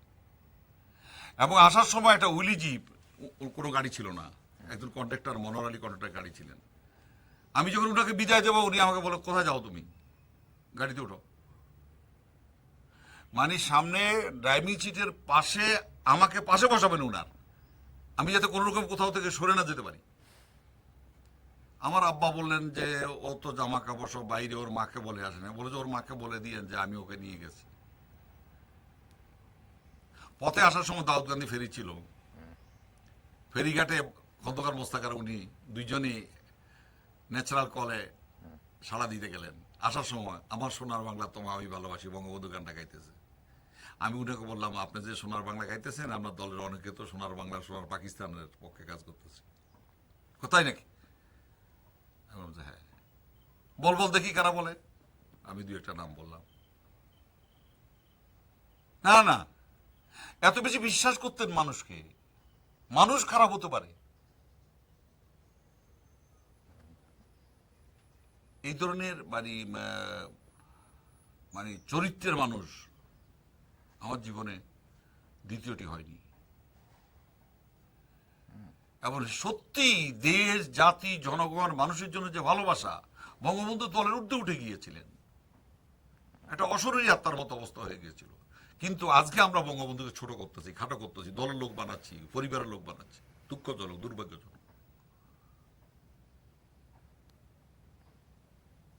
এটা সাংঘাতিক ঐতিহাসিক। আমাদের এমনি ফর্মাল প্রশ্ন প্রায় শেষ হবে, তো আরেকটা ছোট প্রশ্ন করি। সেটা হচ্ছে যে এই যে যেহেতু আমাদের ছবির নাম 1971, আপনি চা খান, হ্যাঁ, এই কথাটা আমরা বলি যে 71-এর চেতনা বা মুক্তির চেতনা। এই 71-এর চেতনা বলতে আসলে কি বোঝায়? এটা আপনার ইয়েতে কি, আপনার ভিশনে কি 71-এর চেতনা বলতে কি ব্যাপারটা? 71-এর চেতনাই হলো মুক্তিযুদ্ধের চেতনা, স্বাধীনতার চেতনা। এর এলিমেন্টগুলো, এর কম্পোনেন্ট। 71-এর চেতনাই হলো সশস্ত্র মুক্তিযুদ্ধের মাধ্যমে স্বাধীন বাংলাদেশের চেতনা। 71-এর চেতনাই হলো বাঙালি জাতির উন্নত জীবন, উন্নত সংস্কৃতি। আজকে যারা চেতনা শব্দটা বোঝে, চেতনা শব্দটা কিন্তু নোয়াখালীর ভাষা আবার চেইতো না, ঘুমায় থাকো, যাইগো না। এই যে চেতনা আর মুক্তিযুদ্ধের সপক্ষ শক্তি দুটো কিন্তু এক জিনিস নয়। রাজাকার আলবদরের বাদ দিলে সমস্ত জাতি তো মুক্তিযুদ্ধের পক্ষে ছিলেন, সপক্ষে বিপক্ষে ছিলেন। তাহলে মুক্তিযুদ্ধের চেতনার পক্ষে যে প্রশ্নটা গুরুত্বপূর্ণ প্রশ্ন করেছেন, সেই চেতনা আজও বাস্তবায়িত হয়নি। ভৌগোলিক স্বাধীনতা পেয়েছি, রাজনৈতিক স্বাধীনতা পেয়েছি, তাদের চেতনা আকাঙ্ক্ষা ছিল উন্নত জীবন, উন্নত সংস্কৃতি। আমরা 34 বছরে এখন সেটা দিতে পারিনি, এটা আমাদের দুর্ভাগ্য। এখনো চেষ্টা করছি, যতদিন বেঁচে থাকি চেষ্টা করব বিভিন্ন পদ্ধতিতে, বিভিন্নভাবে। আজকে যেটা করছি, এখানে যে জায়গায় আসছেন, এটাও আমার বিশ্ব বাঙালিদের ওয়েবসাইটের মাধ্যমে যোগাযোগ করে তাদের যে বাঙালিদের যে অর্জনগুলি, বাঙালি সন্তানদের যে তাদের যে ক্রিয়েটিভিটি অপূর্ব। ফজলুর রহমান সিয়ার্স টাওয়ার করলেন, পৃথিবীর সবচেয়ে সুউচ্চ বিল্ডিং এর আর্কিটেক্ট হলো বাঙালি। হ্যাঁ, সৌদি আরবের এয়ারপোর্ট, আপনার মালয়েশিয়া যেটা হচ্ছে এটা বাঙালি, সিঙ্গাপুরে যে ল্যান্ড ক্লেম এটা বাঙালি, IBM এ যে ইরাক ইরান যুদ্ধ হয়েছে, সেখানে বাঙালি সন্তানরা আছে, আজও আছে। এবং ইউরোপ আমেরিকাতে বা অন্যান্য জাতির সাথে এবং ওই দেশের লোকদের সাথে যে ছেলেগুলো পরীক্ষা দিচ্ছে, আমাদের ছেলেগুলো বেস্ট রেজাল্ট করছে। দক্ষিণ কোরিয়াতে একটা কথা আছে, প্রেসিডেন্ট থেকে সবাই টেবিলে যারা কাজ করেন, there is no asset in the life more than the creativity. পৃথিবীতে সৃজনশীলতার উপরে কোনো সম্পদ নেই। এই জাতীয় সৃজনশীলতা ছিল পাওয়ার টিলার, এটা 11টা কাজে ব্যবহার করে। রাইস মিল পৃথিবীতে কোনো বাড়িতে রাইস মিল যায়, ইট ইজ আনথিঙ্কেবল, আনবিলিভেবল। আমি একটু আগে আসতে আপনাকে বলেছি যে উপজেলা হওয়ার কারণে রাস্তা হয়েছে, বিদ্যুৎ গিয়েছে, টেকনোলজি গিয়েছে, উন্নত সার গিয়েছে, বীজ গিয়েছে, পোকা মারার ওষুধ গিয়েছে, সেই জন্য আজকে খাদ্য স্বয়ংসম্পন্ন। 76-এর মরণতন্ত্রে পুরো বেঙ্গলের লোক সংখ্যা ছিল 3 কোটি, 1 কোটি মারা গেছে। আর এখানে 15 কোটি, ওখানে 15 কোটি, 30 কোটি। আজকে এই 15 কোটি খাদ্য স্বয়ংসম্পূর্ণ উপজেলা ব্যবস্থার মানে, উপজেলা মানে সোভিয়েত, উপজেলা মানে কিবুজ, উপজেলা মানে কমিউন, উপজেলা মানে কাউন্ট্রি, উপজেলা মানে কমিউনিটি, মানে জনগণের হাতে ক্ষমতা, power to the people, land to the tillers. দুর্ভাগ্য, একমাত্র জাসদ নামে একটা রাজনৈতিক দল ছাড়া এদেশের আর কেউ সেটা সমর্থন করে। আমার কথা হলো যে আমার ক্ষুধা পেয়ে চাই, ভাত খাবো, দোকানদারকে হিন্দু না মুসলমান না খ্রিস্টান বলতে আমার প্রয়োজন নাই তো। স্বাস্থ্যনীতি করতে চাইছেন, মান নেবেন না। হাইকোর্টগুলোকে ডিসেন্ট্রালাইজ করতে চাইছেন। এখানে আজকে যারা বড় বড় কথা বলেন, যারা মানে বিভিন্ন ব্যারিস্টার সাহেবরা, ইনকাম ট্যাক্স দেন কিনা আমি জানি না, ওনাদের অনেকেই হাইকোর্ট ডিসেন্ট্রালাইজের বিপক্ষে ছিলেন, কারণ ওনাদের কাস্টমার কমে যাবে, ক্লায়েন্ট কমে যাবে। একটা কাস্টমার আসলে 1 লক্ষ টাকা, বিদেশে গেলে 5 লক্ষ টাকা, কোর্টে গেলেই 5 লক্ষ টাকা, বিদেশে গেলে 50 লক্ষ টাকা। এই জন্য মানে ইভেন কি মোবাইল কোর্ট পর্যন্ত বন্ধ করে দিয়ে দিলেন। তার অর্থ মুক্তিযুদ্ধের যে চেতনা বলছেন, এটা এত এত ব্যাপক একটি ক্যানভাস, সেটা পুরা জাতি, উন্নত জাতি, প্রত্যেকে গাড়ি বাড়ি, তাদের সমস্ত উন্নত জীবন, রেডিও টেলিভিশন, বাড়িতে ইলেকট্রিসিটি, গ্যাস, বিদ্যুৎ, তার ছেলেমেয়েরা বিদেশে সারা পৃথিবীতে পড়ালেখার সুযোগ পাবে, উন্নত আমরা দিতে পারি নাই। এবং আমার বিশ্বাস উপজেলা পর্যায়ে যদি শিল্প কারখানা গড়ে তুলতে পারতাম, জাতিকে যদি স্বাধীনতার পরে দলীয় শাসনের জন্য এই সংবিধান তৈরি করে 151টা কলা গাছ পাইলেই একটা হাতি হবে, এই হাতিটা হলো প্রধানমন্ত্রী। সামরিক শাসনের ডিক্টেটরের সাথে এই পার্লামেন্টারি ডিক্টেটরের কোনো পার্থক্য নেই। ওখানে সামরিক বাহিনীর শক্তিতে জেনারেল সাহেব চিফ মার্শাল অ্যাডমিনিস্ট্রেটর হন, আর এখানে মানুষের কাছ থেকে ভোট নেওয়ার নিমিত্তে মাত্র এসে একজন প্রধানমন্ত্রী, তার কাছে মন্ত্রিসভা এবং পার্লামেন্ট কিছুই না, উনি যাহা বলিবেন তাই হইতে হবে, উনার কথার বাইরে কথা বলিলে মাথা থাকিবে না। আজকের বোমার উৎপত্তি কোত্থেকে, কিসে থেকে, কেন? আশ্চর্য ব্যাপার। না সে তো বটে, সব কিছু প্রধানমন্ত্রী সচিবালয়। আর একটা শুধু আপনাকে বলি রব ভাই, সেটা হচ্ছে আপনাদের তরুণ বয়সে, যুব বয়সে একটা স্বপ্ন দেখছিলেন, একটা স্বাধীন বাংলা দেশ, তারপরে হলো একটা, কিন্তু আপনাদের স্বপ্ন আর এই বাস্তবতা এর মধ্যে কি কোথায় কোথায় মেলেনি, বা কি আপনারা যা চেয়েছেন তাই কি হয়েছে? মূল যে জায়গাটা সেটি হলো আমাদের দেশটাকে বোধ আমরা চিনি না। নায়করা জলপ্রপাত চিনে, নীলের পাড়া চিনে না। ড্যামস রিভারের কথা জানে, কিন্তু বুড়িগঙ্গা জানে না। বাঙালির 3000 বছরের যে সাহিত্য সংস্কৃতি যুদ্ধ, সেন বংশ থেকে শুরু করে, তিতুমিরের বাঁশেরকেল্লা থেকে শুরু করে, তেবাগা মণিসিংহের টংবথা থেকে শুরু করে, অধ্যাপক মুজাফফরের সে তাসখম থেকে এখানে সমাজতান্ত্রিক রাজনীতি এখানে আনা থেকে শুরু করে নিয়ে সশস্ত্র ইয়ের মাধ্যমে যে অস্ত্রাগার লুণ্ঠন, চট্টগ্রামের মাস্টারদা সূর্য সেন, প্রীতিলতা, এই যে অবদান, আজ কোনো বই পুস্তকে তো কোনো যুবক, কোনো ছাত্র ছাত্রী এটা পড়তে পারছে না। আপনার ছেলে, আমার ছেলে, কেউ। তার আইডেন্টিটির কোশ্চেন দেখা দিয়েছে এখানে। It is a cross blood. পৃথিবীর কোন দেশের মতো বাংলাদেশের সমস্যার সমাধান হতে পারে না।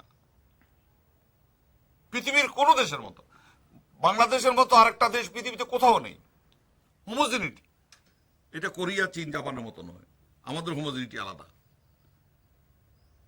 এই ক্রস ব্লাডের মধ্যে যেমন উত্তেজনা আছে, শান্তিও আছে। যেমন একই খাঁচার মধ্যে আপনি ব্যাং আর একটা মাছ রাখার পরে দেখবেন যে একটা লাভ দিয়ে বেরিয়ে যাবে, একটা ভিতরে পড়ে থাকবে। এখানে ডাচ, পর্তুগিজ থেকে শুরু করে এতজন আসছে। আপনার দাদার নাম কি আপনি বলতে পারবেন না। তিনি কি হিন্দু, বৌদ্ধ না খ্রিস্টান কি ছিলেন, ডাচ ছিলেন, পর্তুগিজ ছিলেন, আপনি বলতে পারবেন না। সৌদি আরব থেকে আসছে, ইরান থেকে আসছে। অত চেতনার যে কোশ্চেনটা, এটা হলো মূল প্রশ্ন। চেতনার আকাঙ্ক্ষা ছিল উন্নত জীবন, উন্নত সংস্কৃতি। এখানে সামন্তবাদ থেকে, সামন্তবাদ মানে রাজার যারা তামুক সাজাই দিতেন, তাদের বলছে ঠিক আছে, এই যে ভাওয়াল রাজবাড়ির এলাকা যেটা আছে, এটা তুই এটা খা, এটাও সামন্ত। এরপর আধা সামন্তবাদের বিকাশ, উদ্বৃত্ত যে ফসল আদি হয়েছে এখান থেকে তারা ব্যবসা বাণিজ্য ট্রেডে গেছে। কিন্তু সমাজ বিকাশ অনুযায়ী পুঁজি বিকাশ যেটা, এখানে লুম্পের পুঁজিবাদ। আপনি আস্তে আস্তে যেখানে বললাম যে এখানে হিন্দু সম্পত্তি, আর এখানে হলো 45 সনে যখন ভারত বিভক্তি হয় তখন হিন্দু সম্পত্তি দখল করে, আর 71 সনে বিহারি সম্পত্তি দখল করে বড়লোক হয়েছে। নর্মাল স্বাভাবিক প্রক্রিয়া পুঁজিবাদের যে বিকাশ সেটা এখানে ঘটেনি। আর এখন যেটা হয়েছে, আমাদের এই ভৌগোলিক এবং রাজনৈতিক অর্জনের পরে সংস্কৃতিতে যে আমাদের ব্যাকওয়ার্ডনেস, যেটা এইটাই বোধহয় আমাদের সর্বনাশ করেছে। আমরা প্রত্যেকটা দলের সাথে রাজনৈতিক কোনো সংস্কৃতি নাই, কোনো সংস্কৃতি ফ্রন্ট নাই, কোনো সংস্কৃতি সংগঠন নাই। এবং সংস্কৃতি বলে কিছু আছে, এরা দলগুলো মনেও করে না। সংস্কৃতি, বোমা সংস্কৃতি, হরতাল, ঘেরাও, অবরোধ, এগুলি হলো সংস্কৃতি। উন্নত সংস্কৃতি বলতে যা বোঝায়, মানুষের যে উন্নত জীবনের যে আকাঙ্ক্ষা, আজ থেকে 1000 বছর পরে বাংলাদেশের কি হবে, I am very much positive. That days is coming, বেশি দূরে নয়। 62 জনে যখন আমরা নিউক্লিয়াস করেছে, সিরাজ আলম খানকে বলতো পাগল। আজকে যখন আমি 10 দফা, 7 দফা, দ্বিকক্ষ বিশিষ্ট পার্লামেন্ট, আমি উপজেলা পর্যায়ে শিল্প কারখানা, আজকে যখন ডিসেন্ট্রালাইজেশনের কথা বলছি, বিচার বিভাগের স্বাধীনতার কথা সবাই বলে, কি বিচার বিভাগের স্বাধীনতা? তার দলের মতো হইলে সে এইটা মানতে রাজি আছে। আজকে একটা টিউবওয়েলের জন্য গ্রাম থেকে একটা পাবলিক হেলথ ল্যাট্রিনের জন্য স্থানীয় সরকার মন্ত্রীর কাছে হাত পাততে হয়, প্রধানমন্ত্রীর কাছে গেলে আবেদন জানাইতে হয়। এটা একটা ওয়ার্ড কমিশনারের কাজ, এটা একটা কমিউনের কাজ, এটা একটা পঞ্চায়েতের কাজ। অতএব এই যে মানুষের চেতনা, আমি অত্যন্ত আত্মবিশ্বাসী, আমি অত্যন্ত পজিটিভ চিন্তার মানুষ। আমি বিশ্বাসে করি না অস্ত্র ধরে যে জাতি রাষ্ট্র অর্জন করেছে, সে জাতি চেতনা বাস্তবায়িত হবে না এবং পরাজিত হবে, তার আকাঙ্ক্ষা অর্জিত হবে না, আমি বিশ্বাস করি না। It is a question of time, এটা সময়ের ব্যাপার মাত্র। আমি অত্যন্ত পজিটিভভাবে বিশ্বাস করি, অবশ্যই এই জাতি, সমগ্র জাতি বিশ্বের একটি সেরা জাতি হিসাবে তার নিজের ঐতিহ্য, বৈশিষ্ট্য, যেটা বললেন বঙ্গবন্ধুর কথা জিজ্ঞাসা করলেন, বাঙালি নিজস্ব সাহিত্য, শিল্প, সাহিত্য, সংস্কৃতি, কৃষ্টি, স্বকীয়তা, বৈশিষ্ট্য নিয়ে বিশ্বের দরবারে অবশ্যই উন্নত সংস্কৃতি নিয়ে হাজির হবে। ওই গরু গাড়িতে নয়, ঘোড়ার গাড়িতে নয়, পালকিতে নয়। উন্নত বলতে যা বোঝায় সেটা নিয়ে হাজির হবে। আমি অত্যন্ত আশাবাদী। আমি দেখে যেতে পারবো কিনা আমি জানি না। আমি এখন রাজনীতিতে, আমি দল করি না, আমি কোনো দলের সাথে সম্পৃক্ত নয়। তবে আমি ওই চেতনাটা যাতে ভবিষ্যতে অর্জন করার জন্য, আমার ভবিষ্যৎ বংশধরদের জন্য একটা সেন্স অফ ডিরেকশন, একটা দিক নির্দেশনা আমার বাকি জীবনটা আমি রেখে যেতে চাই। এটাই হলো আমার জীবনের স্বপ্ন এবং স্বাদ। Thank you. এটা একটা সুন্দর জায়গা, এটা শেষ হতে পারে, এটা আমার মনে হয়। Thank you. আচ্ছা, আমার আর কিছু বলার নেই। আপনি যদি আর কিছু বলতে চান নাকি, কোনো কিছু বাদ গেল নাকি, কি বলেন বিশেষজ্ঞ?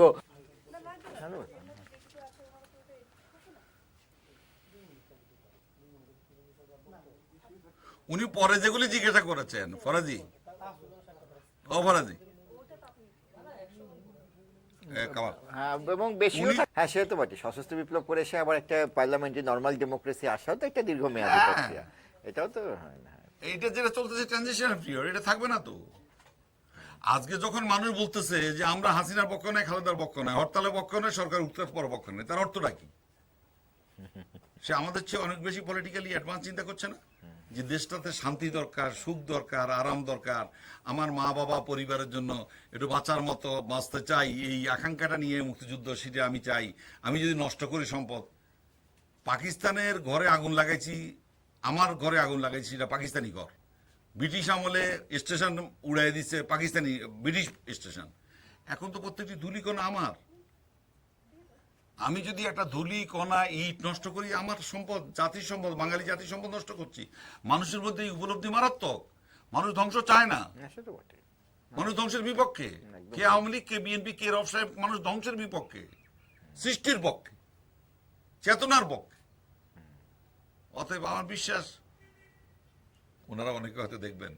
আচ্ছা, এমনি বলেন তো, যদি কেউ আপনাকে বলে আর 71 সাল একটা ধরলো, আপনার কোন ইমেজটা মাথার মধ্যে সবচেয়ে বেশি আগে ইয়ে করে? এটা 71 সাল বলে স্মৃতিতে ওই সময়ের কথা যদি কখনো মনে করেন, আজ তো প্রায় 30-34 বছর হয়ে গেল, কোন জিনিসটা মাথা মুখের সামনে আমার, আসে? আমি বুঝি হোক না বুঝি হোক, আমি যতটুকু ধরেন কিউবা বিপ্লবের উপর বই পড়েছি মাহবুলার কাছ থেকে, ইয়ে থেকে, এসএমএল থেকে এনে,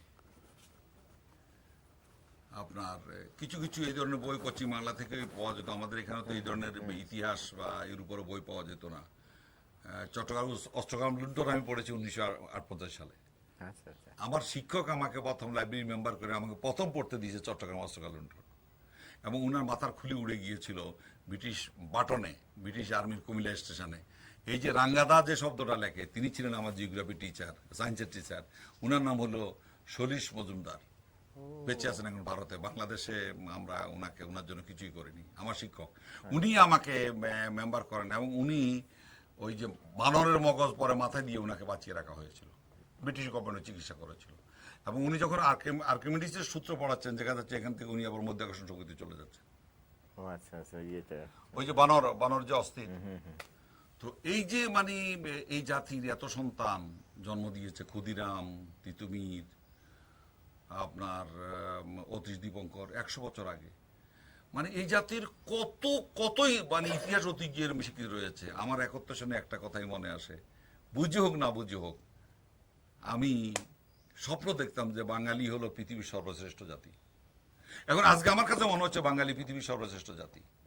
আজকে লুজিয়ানায়, টেক্সাসে, হিউস্টনে, নিউ অর্লিয়েন্সে বন্যা হওয়ার পরে যার যার বাড়ি নিয়ে এসে ব্যস্ত বাঁচার জন্য, কিন্তু আজকে আমার এখানে বন্যা হওয়ার পরে পাশের বাড়ির সমস্ত মিলে আমরা তাদেরকে 3 বেলা যতক্ষণ পর্যন্ত বাড়িতে না উঠতে পারে খাওয়ার, তার বাচ্চার দুধ দেওয়ার চেষ্টা করবে। এটা কিন্তু পৃথিবীর কোনো দেশে নাই। আপনি এখানে যে কোনো বাড়িতে চান, আপনার খালি মুখে ফিরে আসতে দেবে না। অথচ আমি পরে 45-46 দেশ ঘুরেছি, যাওয়ার পরে কফি খেতেও বলে না। আপনি কেন আসলেন আমার বাড়িতে, এইভাবে চার্জ করেছে। আর এখানে যাওয়ার পরে অন্য খুশি হবে, আপনি কোত্থেকে আসছেন, আচ্ছা একটু বসেন আপনি। এই যে বাঙালির কতগুলো বিশেষ বৈশিষ্ট্য, এটা পৃথিবীতে কোথাও নাই। এত উন্নত সংস্কৃতি, দুর্ভাগ্য হলো আমরা সেই উন্নত সংস্কৃতি আরো উন্নত যেটা আকাঙ্ক্ষা, সেটা নিতে পারছি না। অদ্ভুত ব্যাপার। আমার 71 সনের কথা বারবার শুধু মনে পড়ে। আমার কোনোদিন আমার মায়ের কথা মনে পড়েনি, আমার বাপের কথা মনে পড়েনি, আমার বোনের কথা মনে পড়েনি। একটি মাত্র বোন। আমার সংসার আছে, আমার আত্মীয় স্বজন আছে। আমি আমার দৃষ্টিতে একটা স্বাধীন জাতি, রাষ্ট্র, এটা ছাড়া বোধ হয় আমি ঘুম থেকে উঠা থেকে রাত্রে শুতে যাওয়া পর্যন্ত আমি আর কিছু দেখিনি।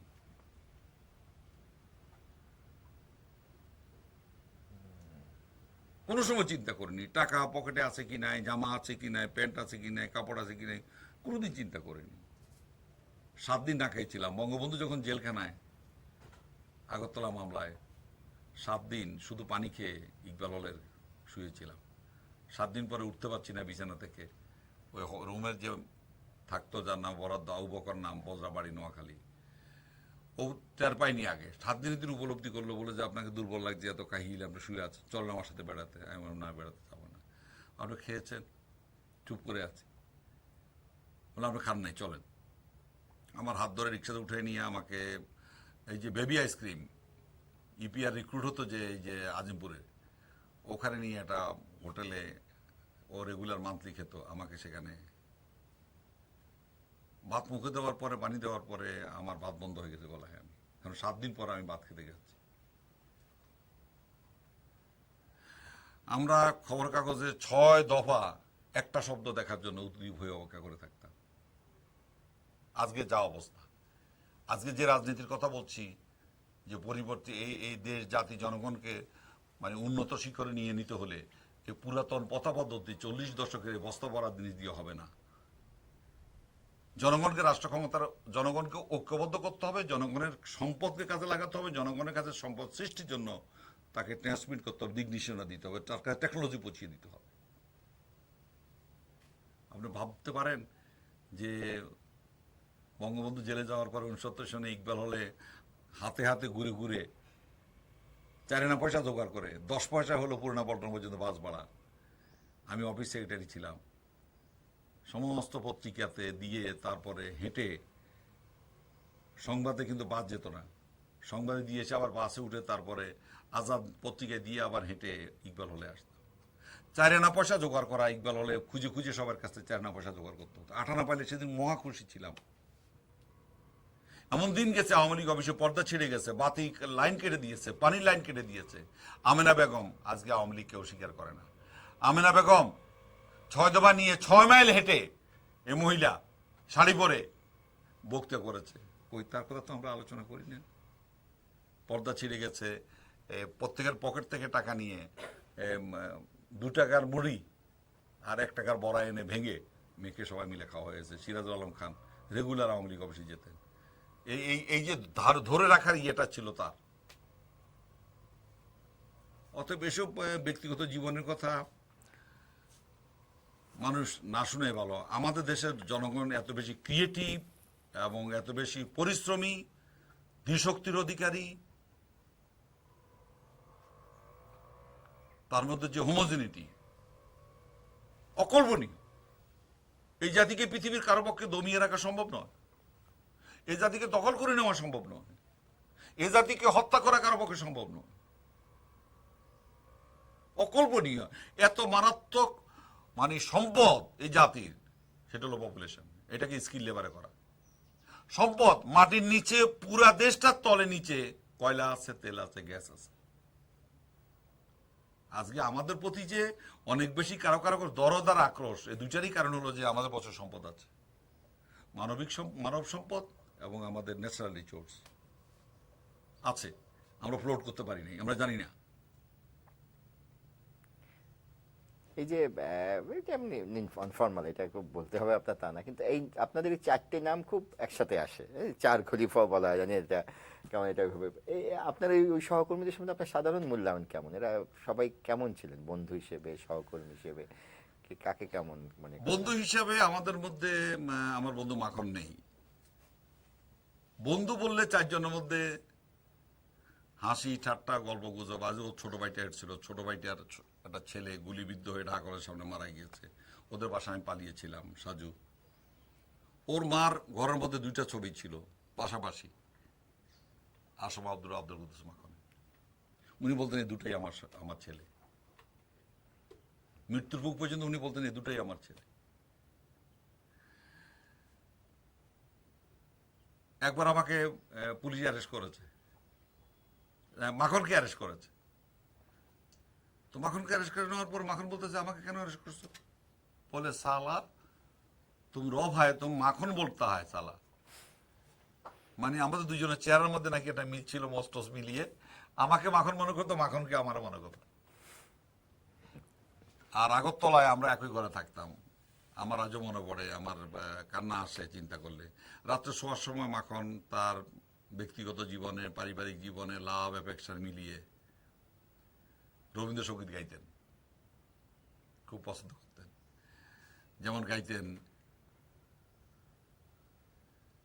কেন ভিজিয়ে দিলি না শুকনো ধুলা যত, কেন চোখের জলে ভিজিয়ে দিলে না শুকনো ধুলা যত। তো এই গানটি সে প্রত্যেকদিন গাইতেন রাত্রে শোয়ার আগে। আর আমাকে মাঝে মধ্যে সে একটু স্ল্যাং হিসাবে শালা। আমি বললাম যে আমার বোন তো একটা বিয়ে হয়ে গেছে, আমি তো এবার বোনে জামা হবে কিভাবে। এ হলো বন্ধুত্বের সম্পর্ক। শাহজাহান সিরাজ বলতে গেলে আমরা এক লুঙ্গির মধ্যে বাস করছি। নুরে আলম একটু ব্যতিক্রম ছিল, এগুলো বন্ধুত্বের দিক। আর আমাদের এখানে আমি আপনাকে যেটা বলছি, ছাত্রলীগে, আওয়ামী লীগে, ছাত্র সংগ্রাম পরিষদে 2টা প্যারালাল চিন্তা চেতনা কাজ করত। কিন্তু পরিস্থিতি সময়ের কারণে এটা বহিঃপ্রকাশ হয়নি। যেটা স্বাধীনতার চেতনা যেটা, সেটাই ডমিনেট ছিল। অতএব মনে মনে স্বাধীনতা চাই না, স্বায়ত্তশাসন চাই, স্বাধিকার চাই, বাসনা থাকলো, কিন্তু সাহস করে বলার সাহস ছিল না। আওয়ামী লীগের মধ্যে ছিল। আওয়ামী লীগ অফিসে গিয়ে আমরা ডমিনেট করেছি। আওয়ামী লীগের সেন্ট্রাল কমিটি মিটিং, বঙ্গবন্ধুর ওখানে যাইয়া আওয়ামী লীগের নেতারা ভিতরে, আমরা বাইরে দাঁড়িয়েছিলাম। এ খসরু মন্ডুরা চাকু নিয়ে দাঁড়িয়েছিল সিরাজ আলম খানের নির্দেশে, যে এই সিদ্ধান্ত পাশ করে আনতে হবে আজকে। এবং শুনলে শেষ পর্যন্ত আশ্চর্য হবেন যে কাহিনী, বঙ্গবন্ধুকে আওয়ামী লীগ 6 দফা কিন্তু ঢাকায় ঘোষণা করতে দেয়নি। বঙ্গবন্ধু 6 দফা ঘোষণা করেছেন লালদিঘিতে। কালা আজিজ বলতো আওয়ামী লীগের প্রেসিডেন্ট, একটা হলো নগর, একটা হলো ডিস্ট্রিক্ট। নগর প্রেসিডেন্ট, ডিস্ট্রিক্ট প্রেসিডেন্ট ছিলেন আজিজ সাহেব, নগর প্রেসিডেন্ট জহুর সাহেব। ওখানে গিয়ে কালা আজিজ লালদিঘিতে জনসভা, ঐতিহাসিক জনসভা, সেখানে বঙ্গবন্ধুকে 6 দফা ঘোষণা করতে হয়। অনেক অনেক ষড়যন্ত্র চক্রান্ত কৌশলের মধ্যে দিয়ে সিরাজউদ্দৌলার যেমন হয়েছে, যদিও ইনি বাঙালি ছিলেন না, এই জাতিকে বিভিন্নভাবে পরাজিত করার জন্য, দমন করার জন্য 3000 বছর থেকে বহু চেষ্টা হয়েছে, কিন্তু কেউ পারেনি। আমার বিশ্বাস আগামী দিনও পারবে না। আগামী দিনে 3000 বছর, এখনকার হলো 3 সেকেন্ড, 3 মিনিট, 3 ঘন্টা, 3 দিন, 3 হতে ভাবা যায়। আমি খুব আশাবাদী। না আপনারা দুই একজন তো শুধু স্বাধীন বাংলায় চেতেন না, আপনারা তো স্বাধীন সমাজতান্ত্রিক বাংলাদেশ চেয়েছেন নাকি? সিরাজুল খান তো এরকমই বলতেন নাকি তখন? না তখন? আমরা স্বাধীন সমাজতান্ত্রিক বাংলাদেশ, এই যে শহীদ স্বপন কুমার চৌধুরীকে দিয়ে যেটা পাশ করেছি, আমরা যেটা দেখেছেন, আমরা মনে করি যে আমরা এখনো এই কনসেপ্ট থেকে, এই দর্শন থেকে, এই চিন্তা থেকে, এই ফিলোসফি থেকে আমরা সরে আসিনি। তবে গুণগতভাবে কোয়ালিটেটিভলি সমাজতন্ত্রের কনসেপ্ট আর পুঁজিবাদের কনসেপ্ট দুইটাই কিন্তু আগে জায়গায় বসে নেই। পুঁজিবাদীরা মার্কেট ইকোনমি করেছে, বাজার অর্থনীতি করেছে। আপনি পুঁজিবাদী দেশগুলিতে পাকা রাস্তা, বিদ্যুৎ এগুলি গিয়েছে যারা অবস্থা সম্পন্ন সমাজের মানুষ, তাদের বাড়িঘর পর্যন্ত। এটা হলো মার্কেট ইকোনমির আগে। আর মাও সেতুং রেড ফোর্স করে সমস্ত জাতিকে ইনফ্রাস্ট্রাকচার যেটা লিঙ্ক আপ করেছেন ক্যাপিটালের সাথে। এখানে রাস্তার বিদ্যুৎ যায় আসম আব্দুলের বাড়িতে, তানভীর সাহেবের বাড়িতে, এমপি সাহেবের বাড়িতে, মন্ত্রী সাহেবের বাড়িতে, প্রধানমন্ত্রীর বাড়িতে। এখানে রাস্তা, বিদ্যুৎ এগুলি, যেখানে শিক্ষা প্রতিষ্ঠান, যেখানে কলকারখানা, সেখানে যায় না। পুঁজিবাদীরা কিন্তু এখন এখানে এসে আটকে গেছে আর সারা পৃথিবীর বাজার দখল করতে চায় চীন। তার কারণ প্রত্যেকটা বাড়ি একটি কারখানায় রূপান্তরিত হয়ে গেছে, টেকনোলজিগুলো বাড়িতে দিয়ে। আপনি যেটা বলছেন সেটা হলো সমাজতান্ত্রিক চিন্তা বলতে আমি বুঝি উন্নত জীবন এবং উন্নত সংস্কৃতি। সমাজতন্ত্রের এর চেয়ে উন্নত কোনো ব্যাখ্যা আছে কিনা আমি সেটা জানি না। আমরা কাউকে মারতেও চাই না, কাউকে কাটতেও চাই না, হত্যা করতে চাই না, খুনো করতে চাই না, বোমা মারতে চাই না। আমরা একটা উন্নত সমাজ, উন্নত সংস্কৃতিতে পৌঁছানোর জন্য আজকে টাইম অ্যান্ড স্পেসে এমন একটি রাষ্ট্র ব্যবস্থা প্রয়োজন এখানে, যে রাষ্ট্র ব্যবস্থা বর্তমান এই পচা গলা দুর্গন্ধময় সাংবিধানিক গণতান্ত্রিক দলীয় শাসনের 151 জনের এটাকে পরিবর্তন করে সমস্ত জাতিকে ঐক্যবদ্ধ করে এখানে দ্বিকক্ষ বিশিষ্ট পার্লামেন্ট, এক মাথা দুই ভোট সিস্টেম, এটা যদি করা যায় তাহলেই একমাত্র অংশীদারিত্বের গণতন্ত্রের মাধ্যমেই একমাত্র সম্ভব, আর কোনো উপায় নেই। হ্যাঁ, সেটা পিপল পার্টিসিপেশন না থাকে এটা কিছু। আর এখন যে ইলেকশনের নামে যা চলে, দুর্নীতি, টাকা পয়সা,